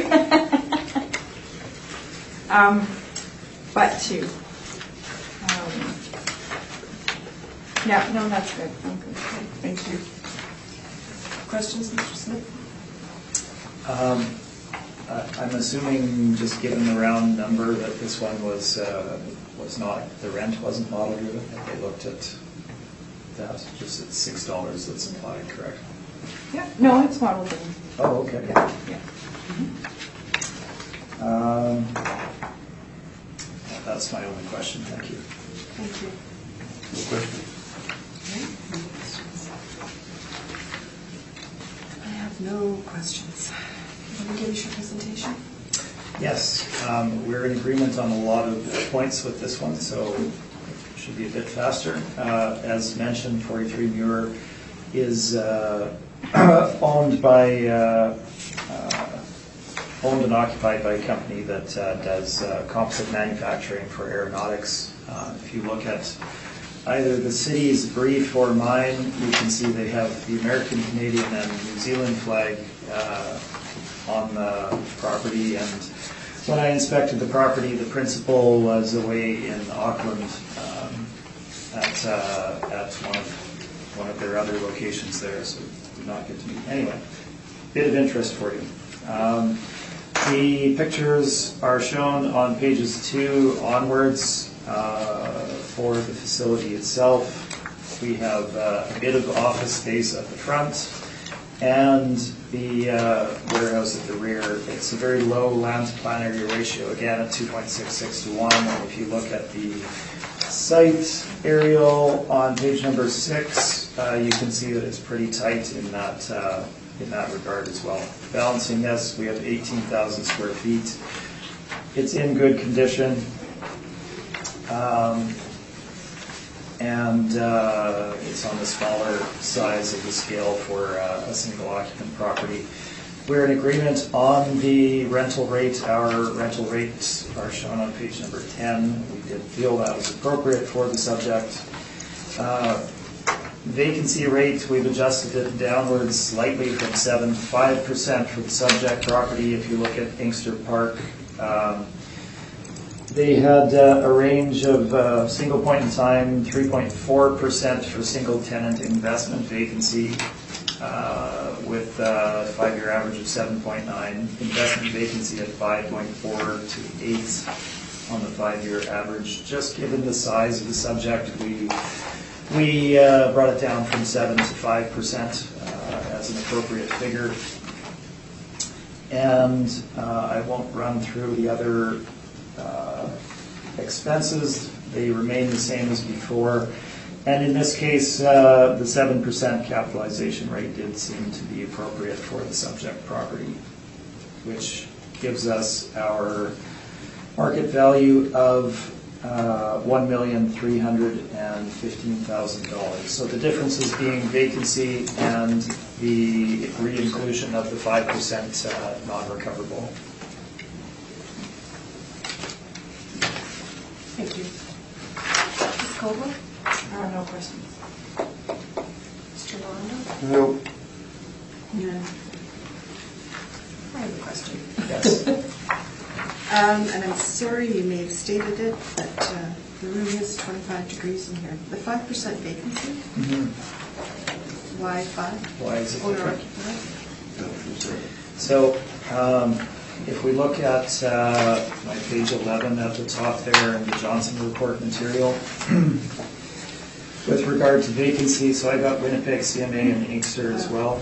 If you look at the Inkster section, investment vacancy for that point in time was 5.4%, 8% on a 5-year average. Single tenant investment vacancy, 3.4 on single point in time, average of 7.9 on a 5-year. Given the size of this, it seemed more appropriate to be somewhat lower than the 7% for the subject, given those stats. It's not as large as some of our other properties. No concern over location? No. Because it's close to 1635 Burroughs? Well, it's so 1635 Burroughs, and so I'm looking at my page 7 here. 1635 Burroughs, as I had mentioned, is There. yeah, south of it. The difference being that, as I mentioned with that one, that particular location is across from the largest medical housing property in the city, which does create issues with them, and just generally that stretch is it's off-center in terms of Inkster Park. This is more within the middle, the accepted area of Inkster, or better access, etc. Anyway. The church is the dividing line. Church, yes. Okay, thank you. We'll move on to 255. Reggie?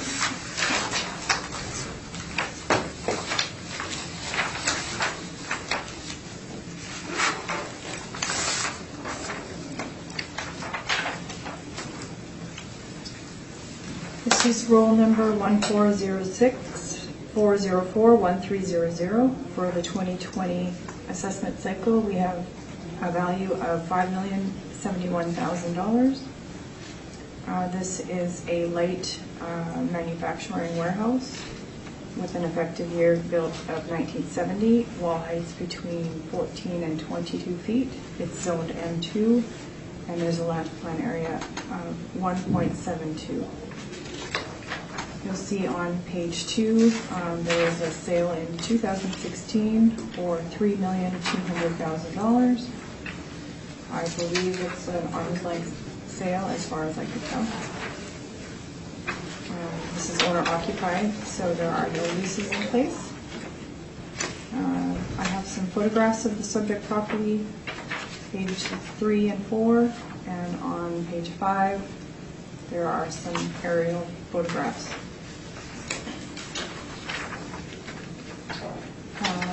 Turning to page 8, we have a blank page in there. I don't know if it's in yours. The income workup. We have a total leasable area of 81,392 square feet with a rent rate of $4.75. 3.5% for vacancy, a 2% expense, $3.75 shortfall rate, 7% cap rate, bringing us to our value of $5,071,000. And I have some rental comparables on page 9.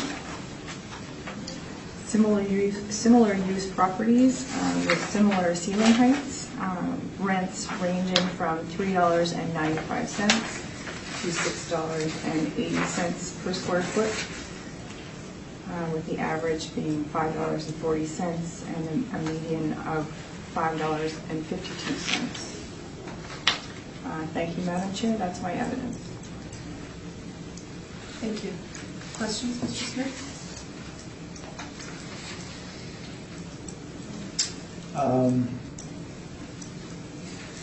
Yes. The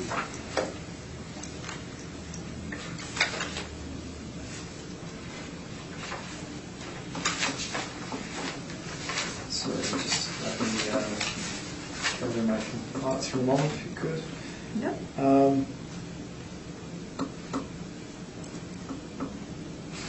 Just looking at page number 8 and the rental rate comparables that are there.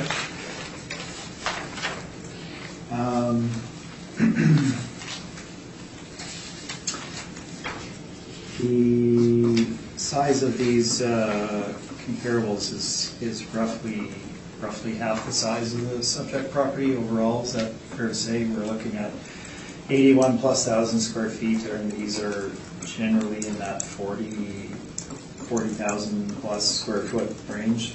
Is that correct? Yeah. So there would generally be more tendencies for smaller units on balance in the marketplace. Is that fair? That's fair.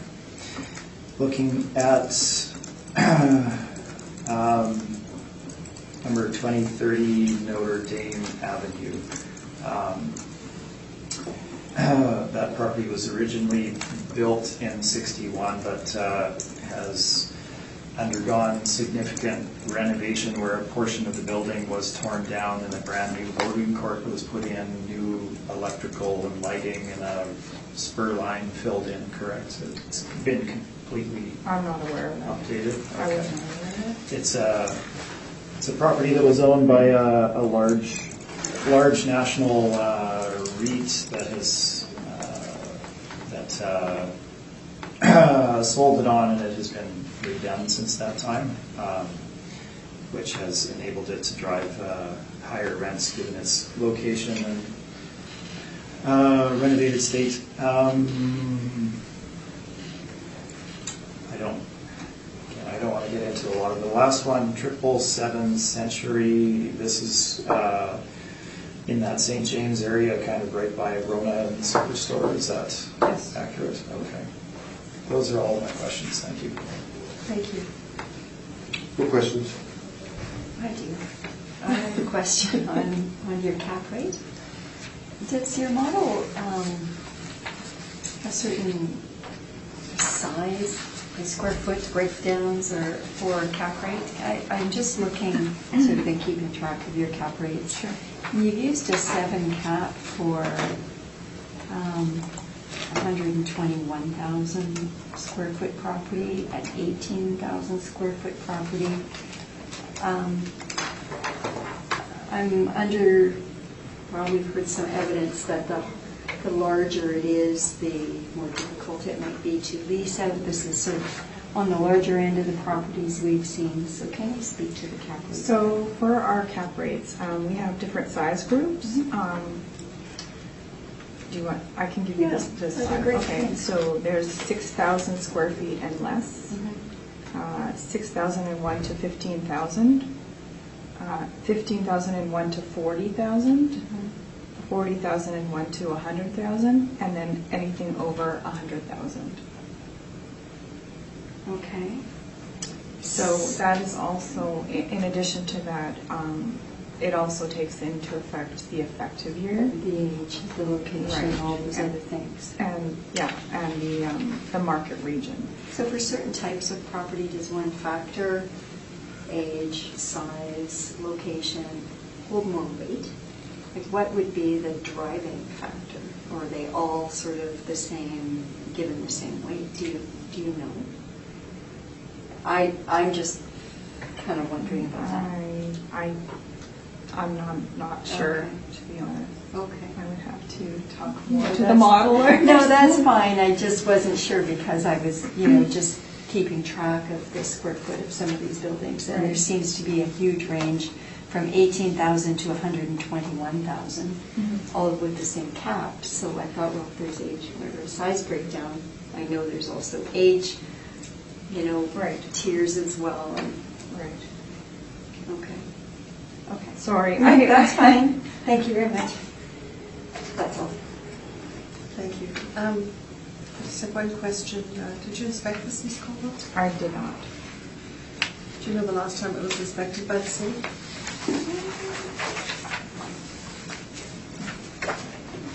No, I do not. Page 2 of your brief, there's a sale in 2016. Yes. Just wondering if you know anything about it. I know that it was investigated by one of our assessors who is retired now, and he thought it was an arm's length. It appeared to be an arm's length sale.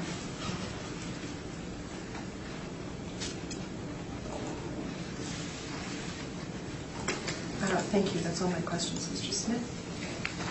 Yes, thank you. So to look at the sale, I want you to flip to my page number 9. The property sold, as noted, on July 21, 2016 for $3.2 million.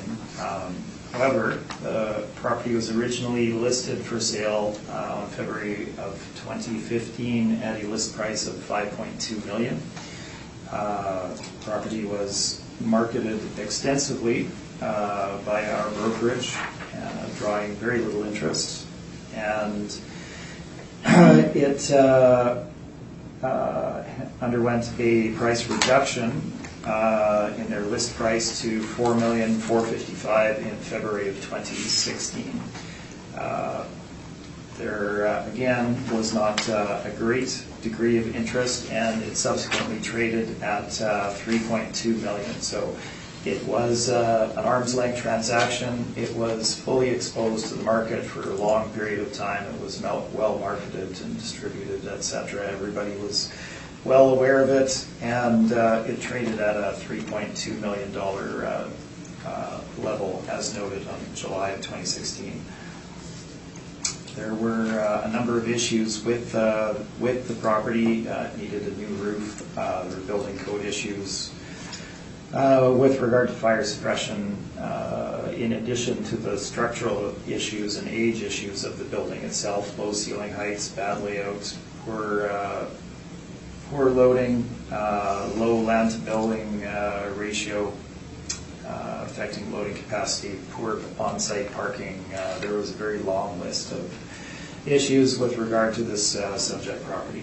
Bottom of page 9, just to give you a bit of background on that as well. An adjacent property very close by, 211 Hutchings Street, also listed for sale during that same time period by Shindico, another major market brokerage with experts in this.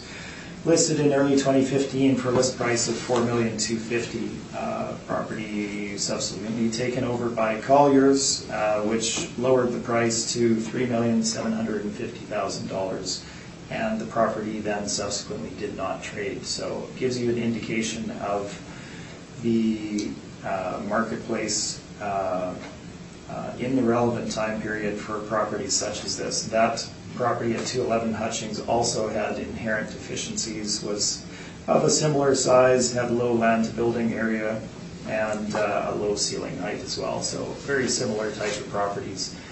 That one was unable to sell. This one sold at a significant discount over the initial list price, as you can see.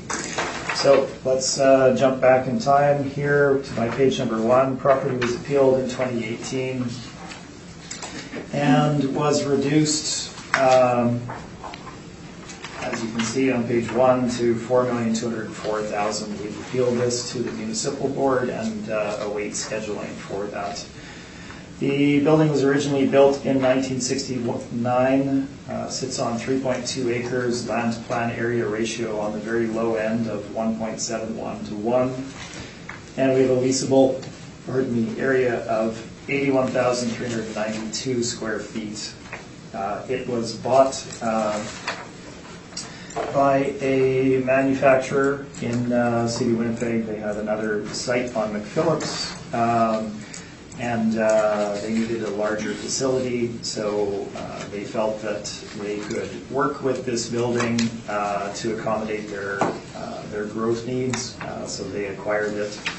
After much hesitation and looking, long process, they purchased it for $3.2 million, aware of some of the money that they would have to invest into the property.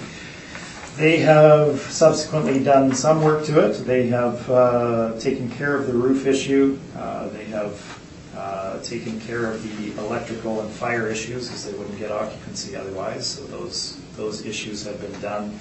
There's been some painting to the flooring done in order to brighten the space up, and some of the office area has been updated as well. However, the pictures inside are pretty indicative of what the property looks like. As noted, we have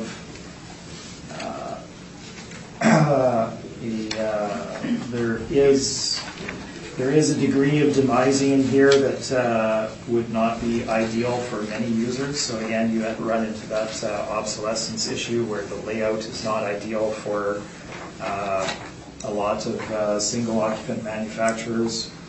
The renovated office space looks like the top of page 6. So essentially they took everything out, put in some carpet and T-bar acoustic ceiling, so it's pretty straightforward. Let's look at page number 7 in the site description. So as you can see, it takes up the majority of the site, so our land to plan area ratio 1.71 to 1. The loading for the property is on the south end, so the trucks have to come in on that south side and access that area that looks like a horseshoe essentially. It's really tight loading, much less than ideal, and in fact was a very big contributing factor to a large number of investors and or users not purchasing the property or moving forward with an offer because they didn't see how they could make it work. There were potential purchasers that looked at perhaps knocking down a portion of the building in order to increase the loading capacity, and ultimately they decided that would not be worthwhile economically either. For this particular user, they were willing to work with it as it was. The office space, again, significant amount of office space for the building. Not all users are going to need that amount of office space.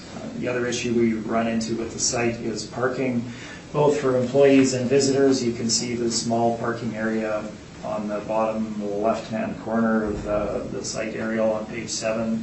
It's inadequate, and we have a lot of people parking on the Hutching Street frontage out front.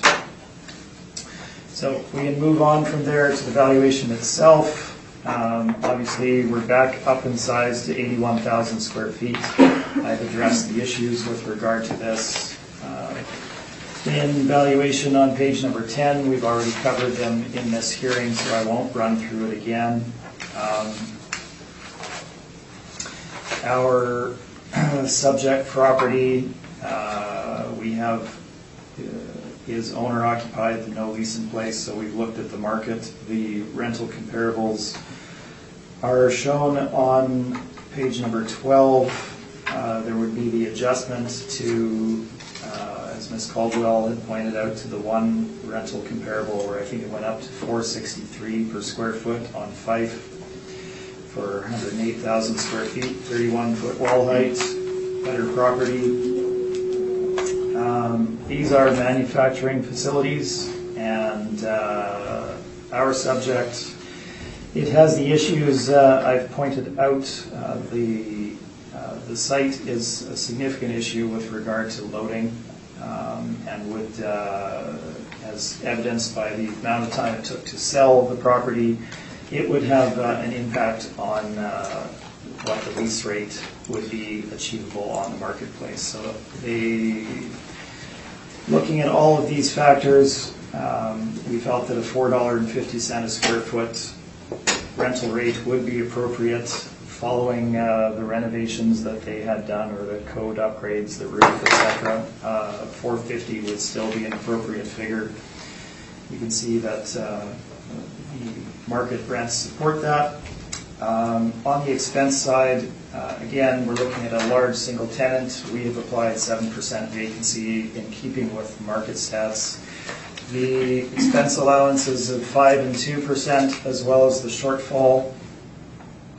And we can move on to capitalization rate on page 15. So the same material is presented here. Again, we're looking at a large single occupant manufacturing building. So some of the points to keep in mind in determining an appropriate cap rate are the higher operating expense costs. Again, we have 81,000 square feet, older building. Your heating costs are going to be higher than in more modern buildings. That would drive lower rental rates typically. High capital investment expenses, large roof area. You've got 81,000 square feet, so you're looking at just under 2 acres of roof here. HVAC replacement costs, again, you've got more space to heat and cool, etc., or heat rather. This particular property would have very limited ability to multi-tenant. If you look at the site layout, you can't create access on the north side of it. So ultimately, if you were to do that, you'd have to demolish some of the space in order to multi-tenant it. It would be cost prohibitive, as evidenced by the fact that it didn't trade on the market. Higher vacancy risk, single tenant, the functional obsolescence that I mentioned. So all of those things taken into account, looking at the market stats as we've already described them, we felt that an overall cap rate of 7.25% would be reflective of the property. Again, they did put some money into redoing electrical, roof, a few items such as that. So it will have increased in value from its purchase price of $3.2 million, but based on the market stats, again, we feel that the capitalized value of $4,075,000 is certainly appropriate for the subject property at the reference date. Thank you. Thank you. Questions, Ms. Caldwell? No questions. Mr. Miranda? Well, just one, Trevor, you might want to correct your page 16. You put the wrong numbers into the city. Yeah, I saw that. My apologies. You are correct. It just shows up as evidence, so you don't want it. It does indeed, yeah. That was an oversight. It should be the 2% rather than the 7%, which I believe is the Gulf. And yes, yeah. I believe that's the only difference. Yep.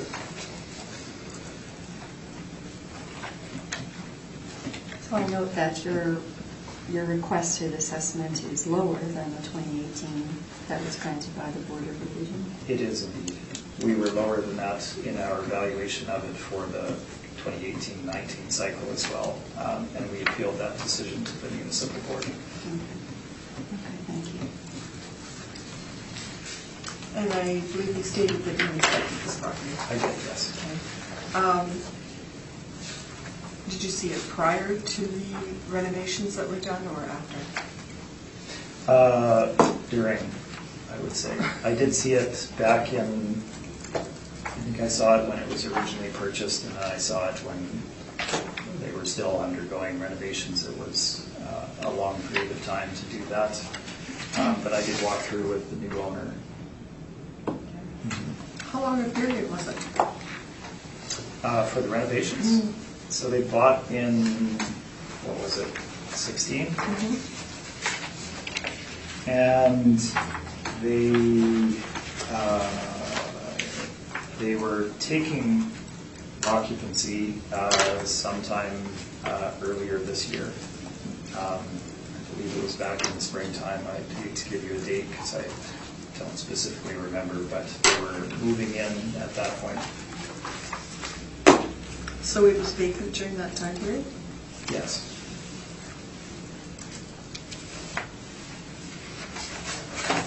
Yeah, July 21, 2016 is when it traded.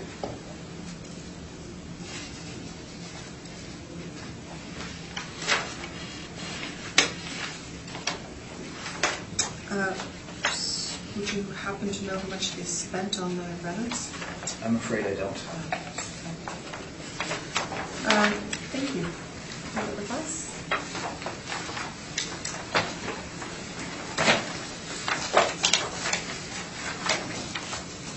And broken. So there's a non-co-op on this? Yes. So we'll discuss that first. All depends if you're accepting it. I'm sorry. Are you accepting it? If you'll give me a moment, let me just look at.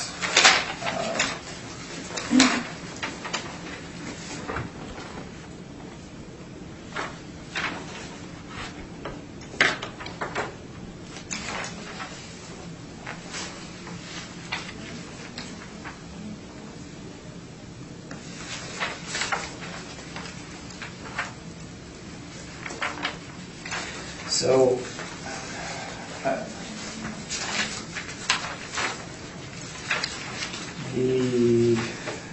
and I'm just looking at this for the first time.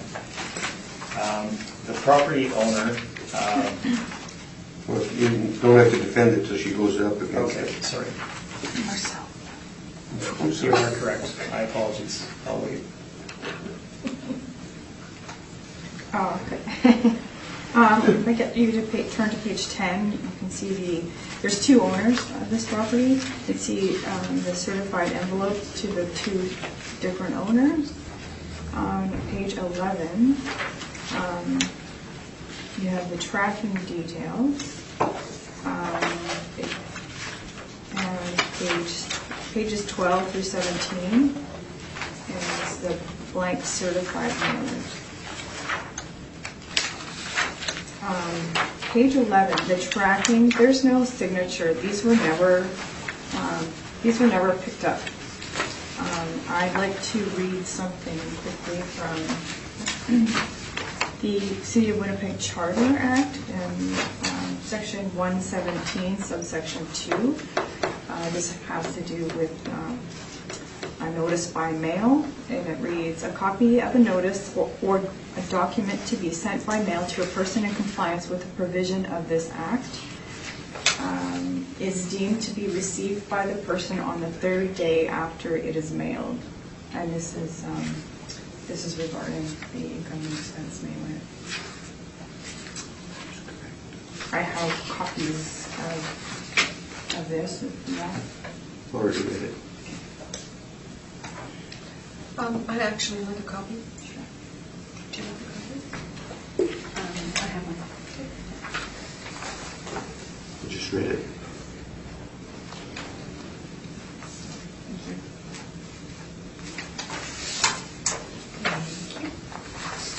Thank you. Motion. Since we're all kind of Sure, what the-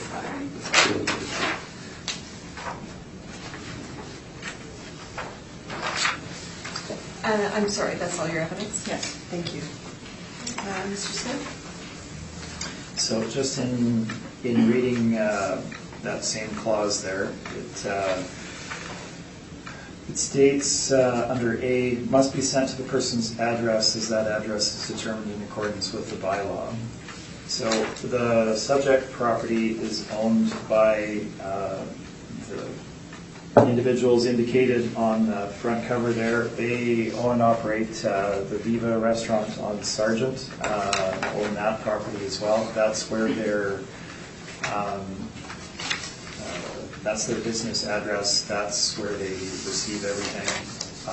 I do not have the background as to whether their tax bills are sent there, but I would be fairly confident that they would have had everything addressed to that address, as this is an investment property and they don't occupy it, and they never did or intend to. Perhaps Ms. Caldwell has more background on that, but my statement, I guess, would be that it was sent to 607 Logan, which is not their business address,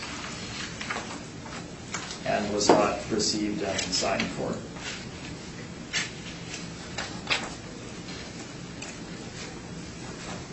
I have just a screenshot of their mailing address at 607 Logan with their names on it.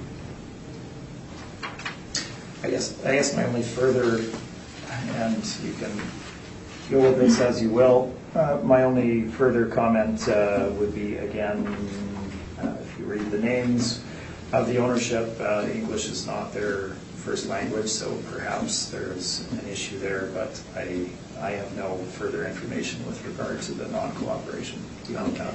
Thank you. Questions? Yeah, there was one. I think I can remember it now. You can come back. Sure, come back to me. Sure. So the address that you have in your assessment records is the address you sent it to? There's nothing else, no other directions for service on it? No. Thank you. Oh, I remember what it was. Okay. They haven't sent anything in since they've had the property, correct? No. They've also never appealed, so it's never been an issue. So. Okay, so they haven't sent their mailers in.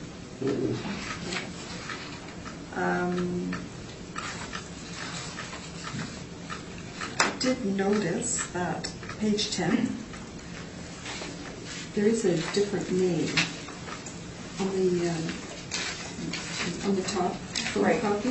This company, or this, I guess it changed somewhat ownership. One of the original owners is still an owner, and there's also a new owner. So if you look, Con, he's Still both there. on the mailer and on as an owner on the front. So one of the previous owners is gone, and there's another new owner. Just curious, because I've never had a non-signature before.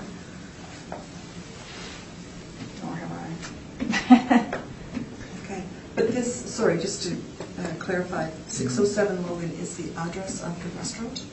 No, 607 Logan is not the address. So 607 Logan is this little 3-unit industrial property that is under appeal. Their business address is on Sargent, I believe it is, where Viva is located, and they own that building as well.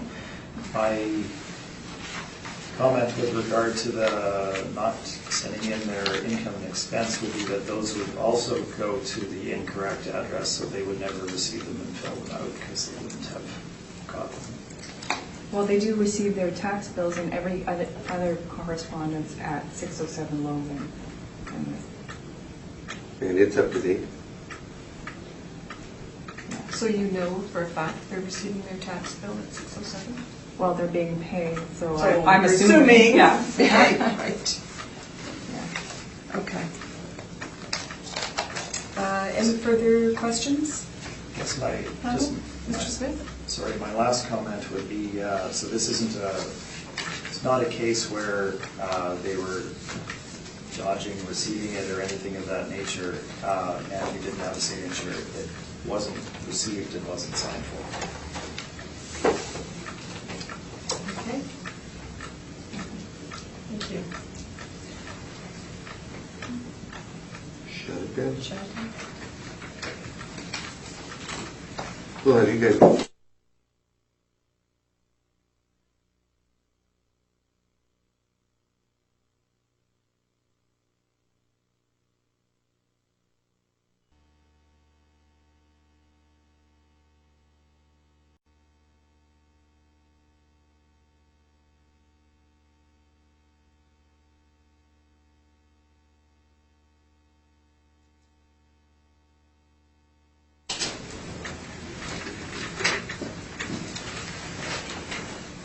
Thank you. I'd like to call this meeting back to order. And we are going to grant the non-co-op to the city. All right, So if you would like to proceed. certainly. So 607 Logan Avenue is the property that we are looking at.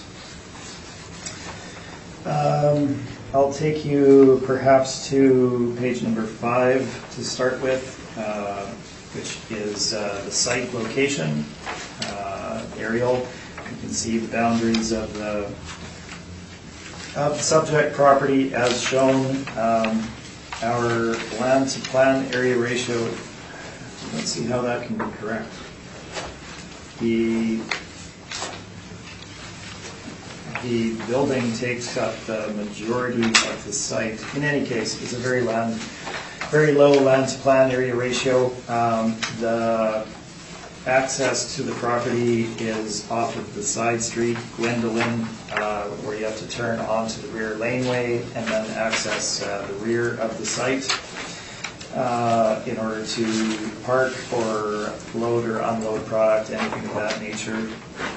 Property is currently rented to three different automotive repair type of places where they fix and resell cars, things of that nature. Very kind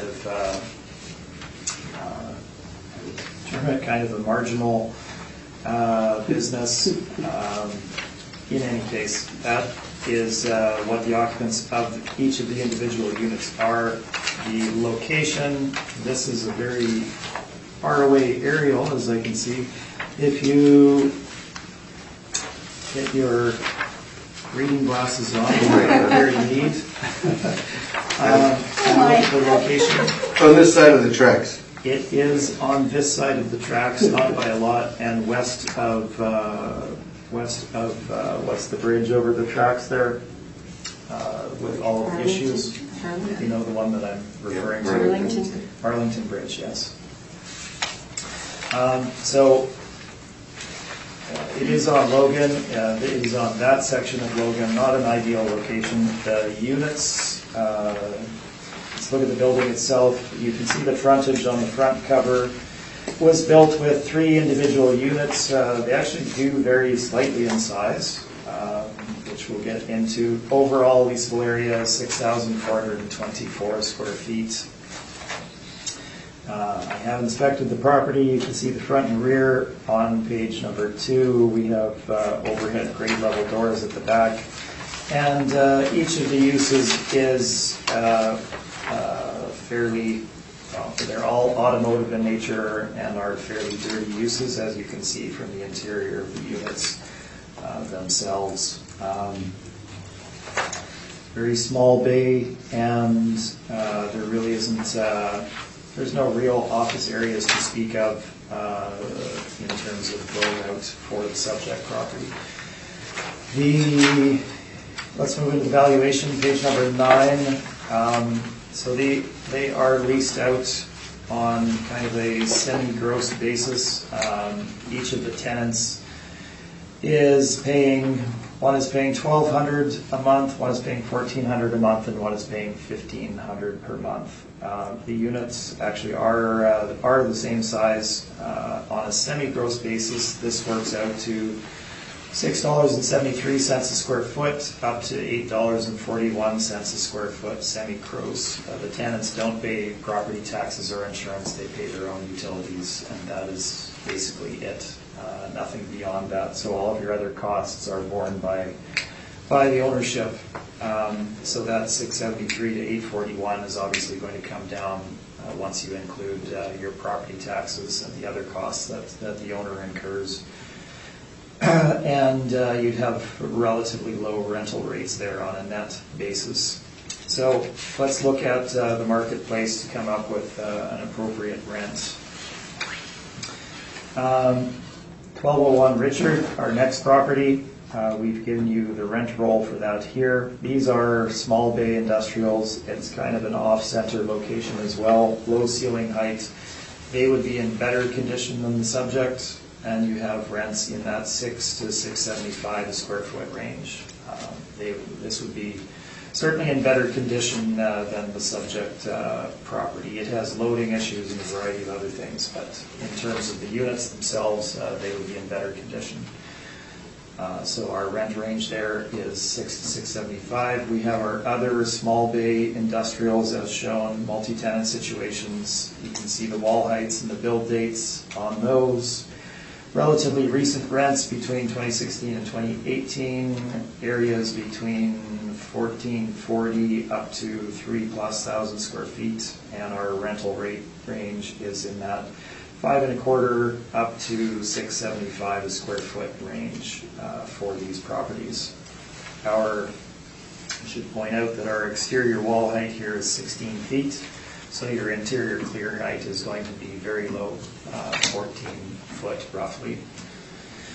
And that is certainly on the low end of the scale in terms of ceiling height. So there's a couple of other rental rates here. The Oak Point property shown on page number 10. These are truck bays, slightly higher ceiling height at 16 to 18 feet, and they're used in the exact same manner as the subject property. It's further away on Oak Point, but they're driving rental rates there for their small bay auto repair of between $5.25 and $6.25 for that property in an area that would be more conducive to that particular use. Given the build out of the property, the location, etc., we feel that a $6 a square foot rental rate is more than adequate for the subject based on this information. Page number 11, same vacancy stats. We have multi-tenant vacancy. This is not an ideal location. We've applied 7% vacancy to the subject. Our expenses are the 5% and the 2% plus the shortfall. And we can move on to capitalization rate on page number 13. Not an ideal property, however, it is on the smaller side at 6,400 square feet. We've applied a cap rate of 7.25% at the top end of the range that we would see essentially, and that's largely based on the size of the property. It has a lot of things counting against it, but it is 6,400 square feet, so I wouldn't go higher than 7.25%. And that gives us our final market value of $437,000. Thank you. Thank you. Questions? Ms. Congo? I have no questions. Mr. Rondo? No. No questions. You inspected this property? I did. Recently? Yes, actually quite recently. Okay. Not sure if there's snow on the ground there, but it was chilly. Mm-hmm. Oh, there is. Yeah, it was after that first snowfall. Oh, you mean October? Yes. Thank you. I would like to change my R value based on the rent. I would like to make a recommendation based on a $6, I think. Yeah. Same. I would Same like rent. to accept the rent, Mr. Smith's rent, $6.25. Check out this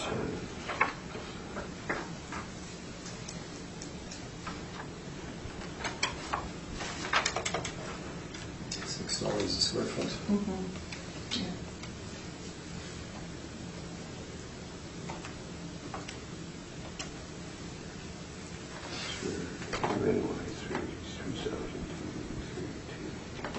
Again, we have a little bit different square footage. Oh, I thought you matched. Oh, no, you're right. No, we you're do. right. We do. Yes, Yeah. it's the the same. same. Yeah.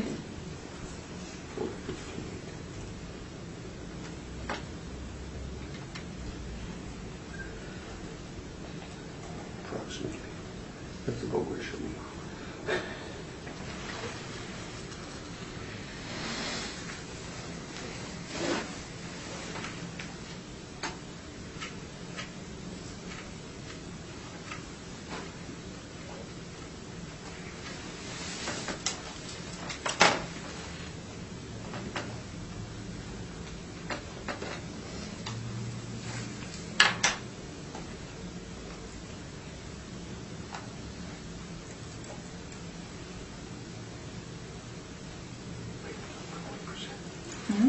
I might be off by 1%.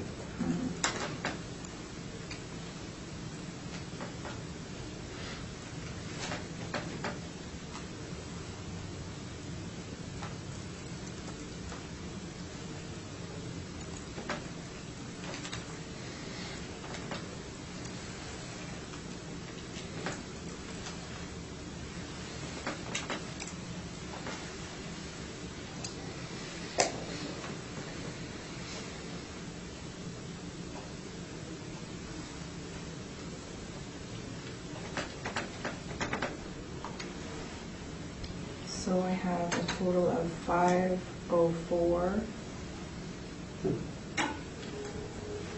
555. So you're keeping the same cap? Yeah. So you're just going to the $6 a square foot? Correct, yes. Sorry, what was that value? 504,555. It's done $6 a square foot. Same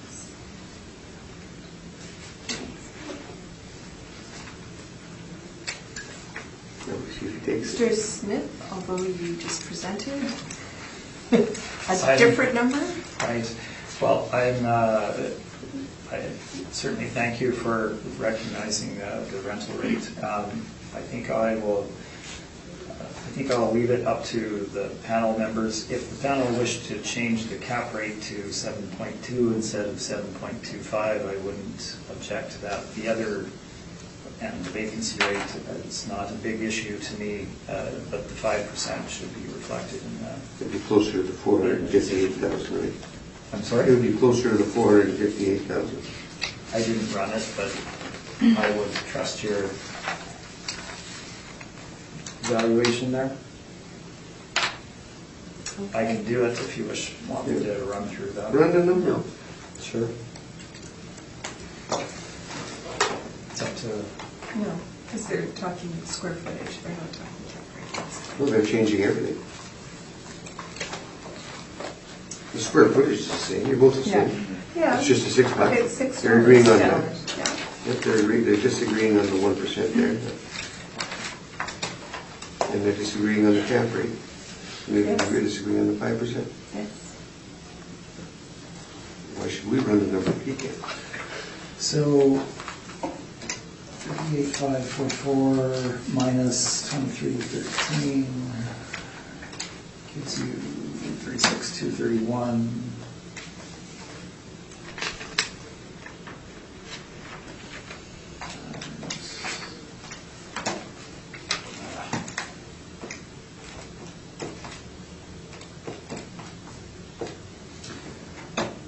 Less 25,46.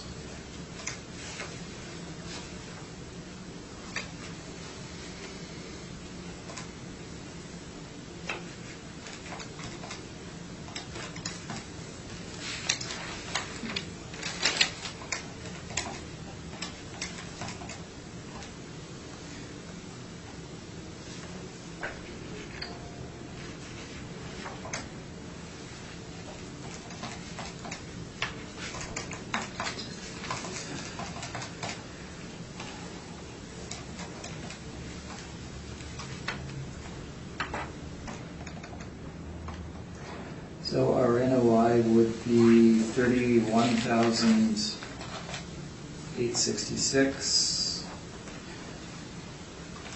at a 7.2% cap equals 443,000 is the number that I come to. With a 6% vacancy and 7.2% cap. Number one more time. $443,000. Wait a minute. That's incorrect. Sorry, getting late in the day there. 231 minus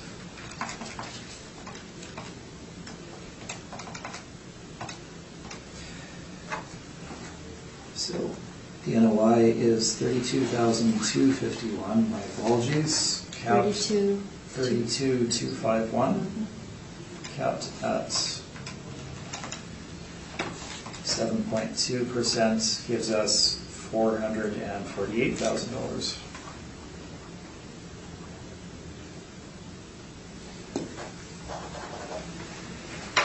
Closer and closer.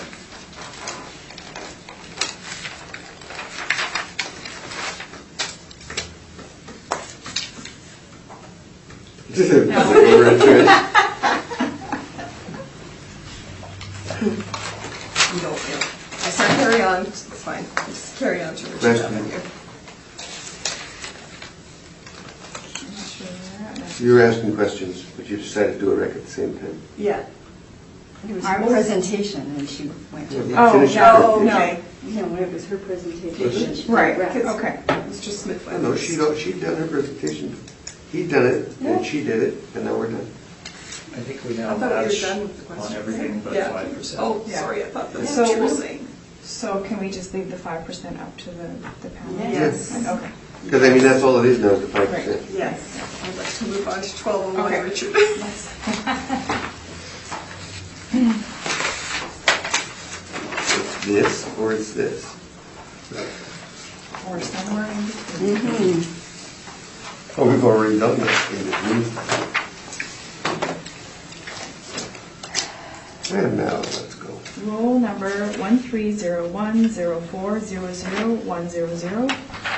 For the 2020 roll year, we have an assessed value of $832,000. This was built in 1973 with wall heights 14 feet. It's zone M2, has a land to plan area of 2.70. Page 2, you can see the leases they have in place. I'm not sure that they're pure net rents. Page 3, you can see some front views of the property. Page 4, an aerial shot of the property. Page 6 is the income workup. There's a total leasable area of 11,192 square feet broken up into business premises. We have an overall rent of $6.46, 6% for vacancy, 2% expenses, $3.75 shortfall rate, cap rate of 7.7%, bringing us to our value of $832,000. I would also like to point out their income and expense mailer on the back, page 11. Their NOI is higher than our table NOI. Page 7, I have some rent comparables.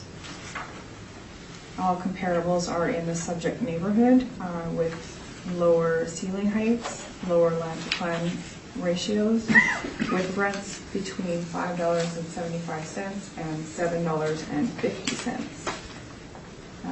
Thank you, Madam Chair. That's my presentation. Thank you. Questions, Mr. Smith? No, I have no questions. Yourself? No. No questions. I just have a question about your cap rate.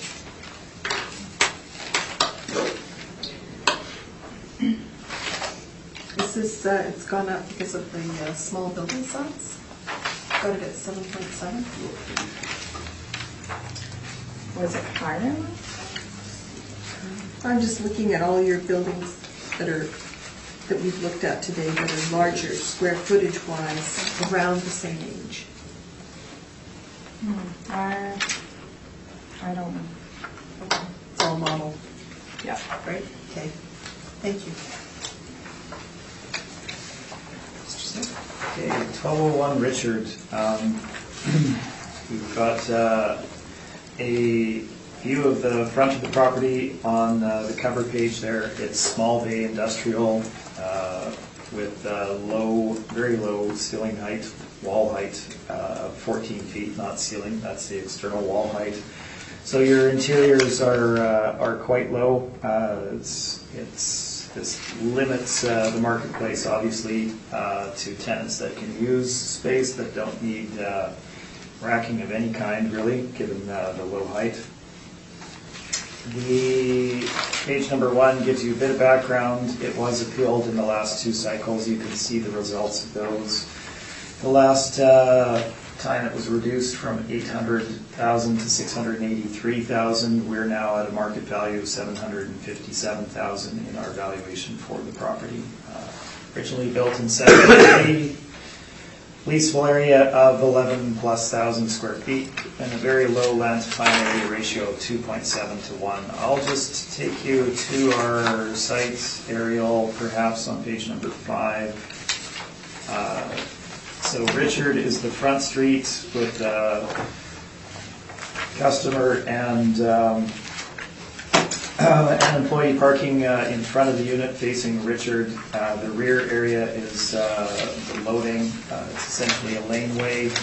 And the location of the property, and we've probably spoken about this a couple times today, if you head up Notre Dame, number 57 there, and then head south on Erin, you have to turn west on Richard Avenue to arrive at the subject property. So it's a very small little offshoot of that Erin and Wall industrial corridor.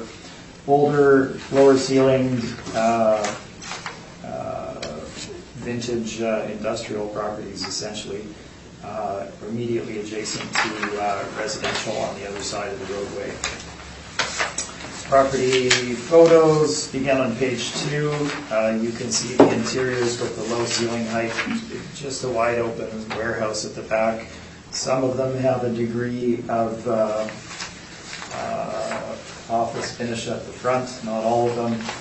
And they're very small little units with small little enterprises in them. The rent roll for the subject property is on page 9. These are net leases, all of them under 2,000 square feet, between, call it 1,200, 1,300, and 1,900 square feet. Rents range from $6 to $6.75 a square foot, with an average of $6.37 a square foot. And they have, I guess, there's an adjacent building where somebody pays to park their car there over the course of the year because they don't have enough parking on site.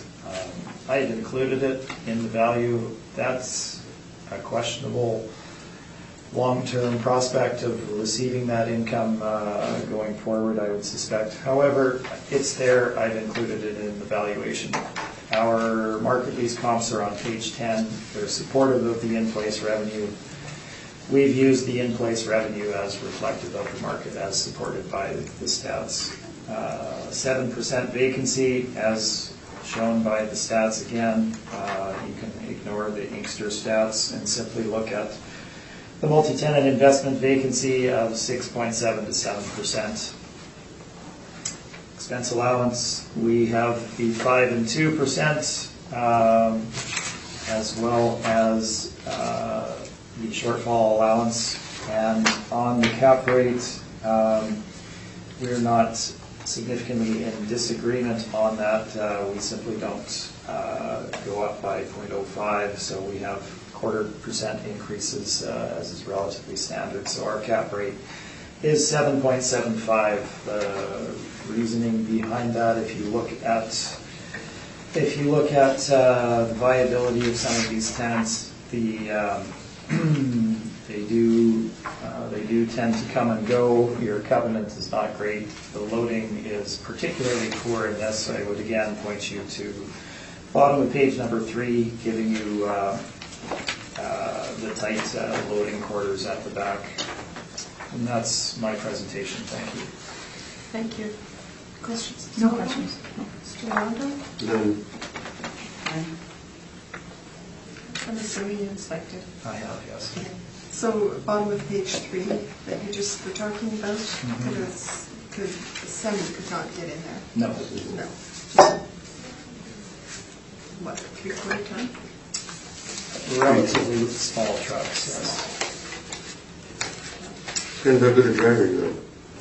That is true. Sorry, front page, there's a lease. I'm assuming this picture is recent? I'm afraid I'm not certain when that front aerial or that front image was taken from. We do manage and lease the property through Cushman, but I'm not sure when that particular photo was done.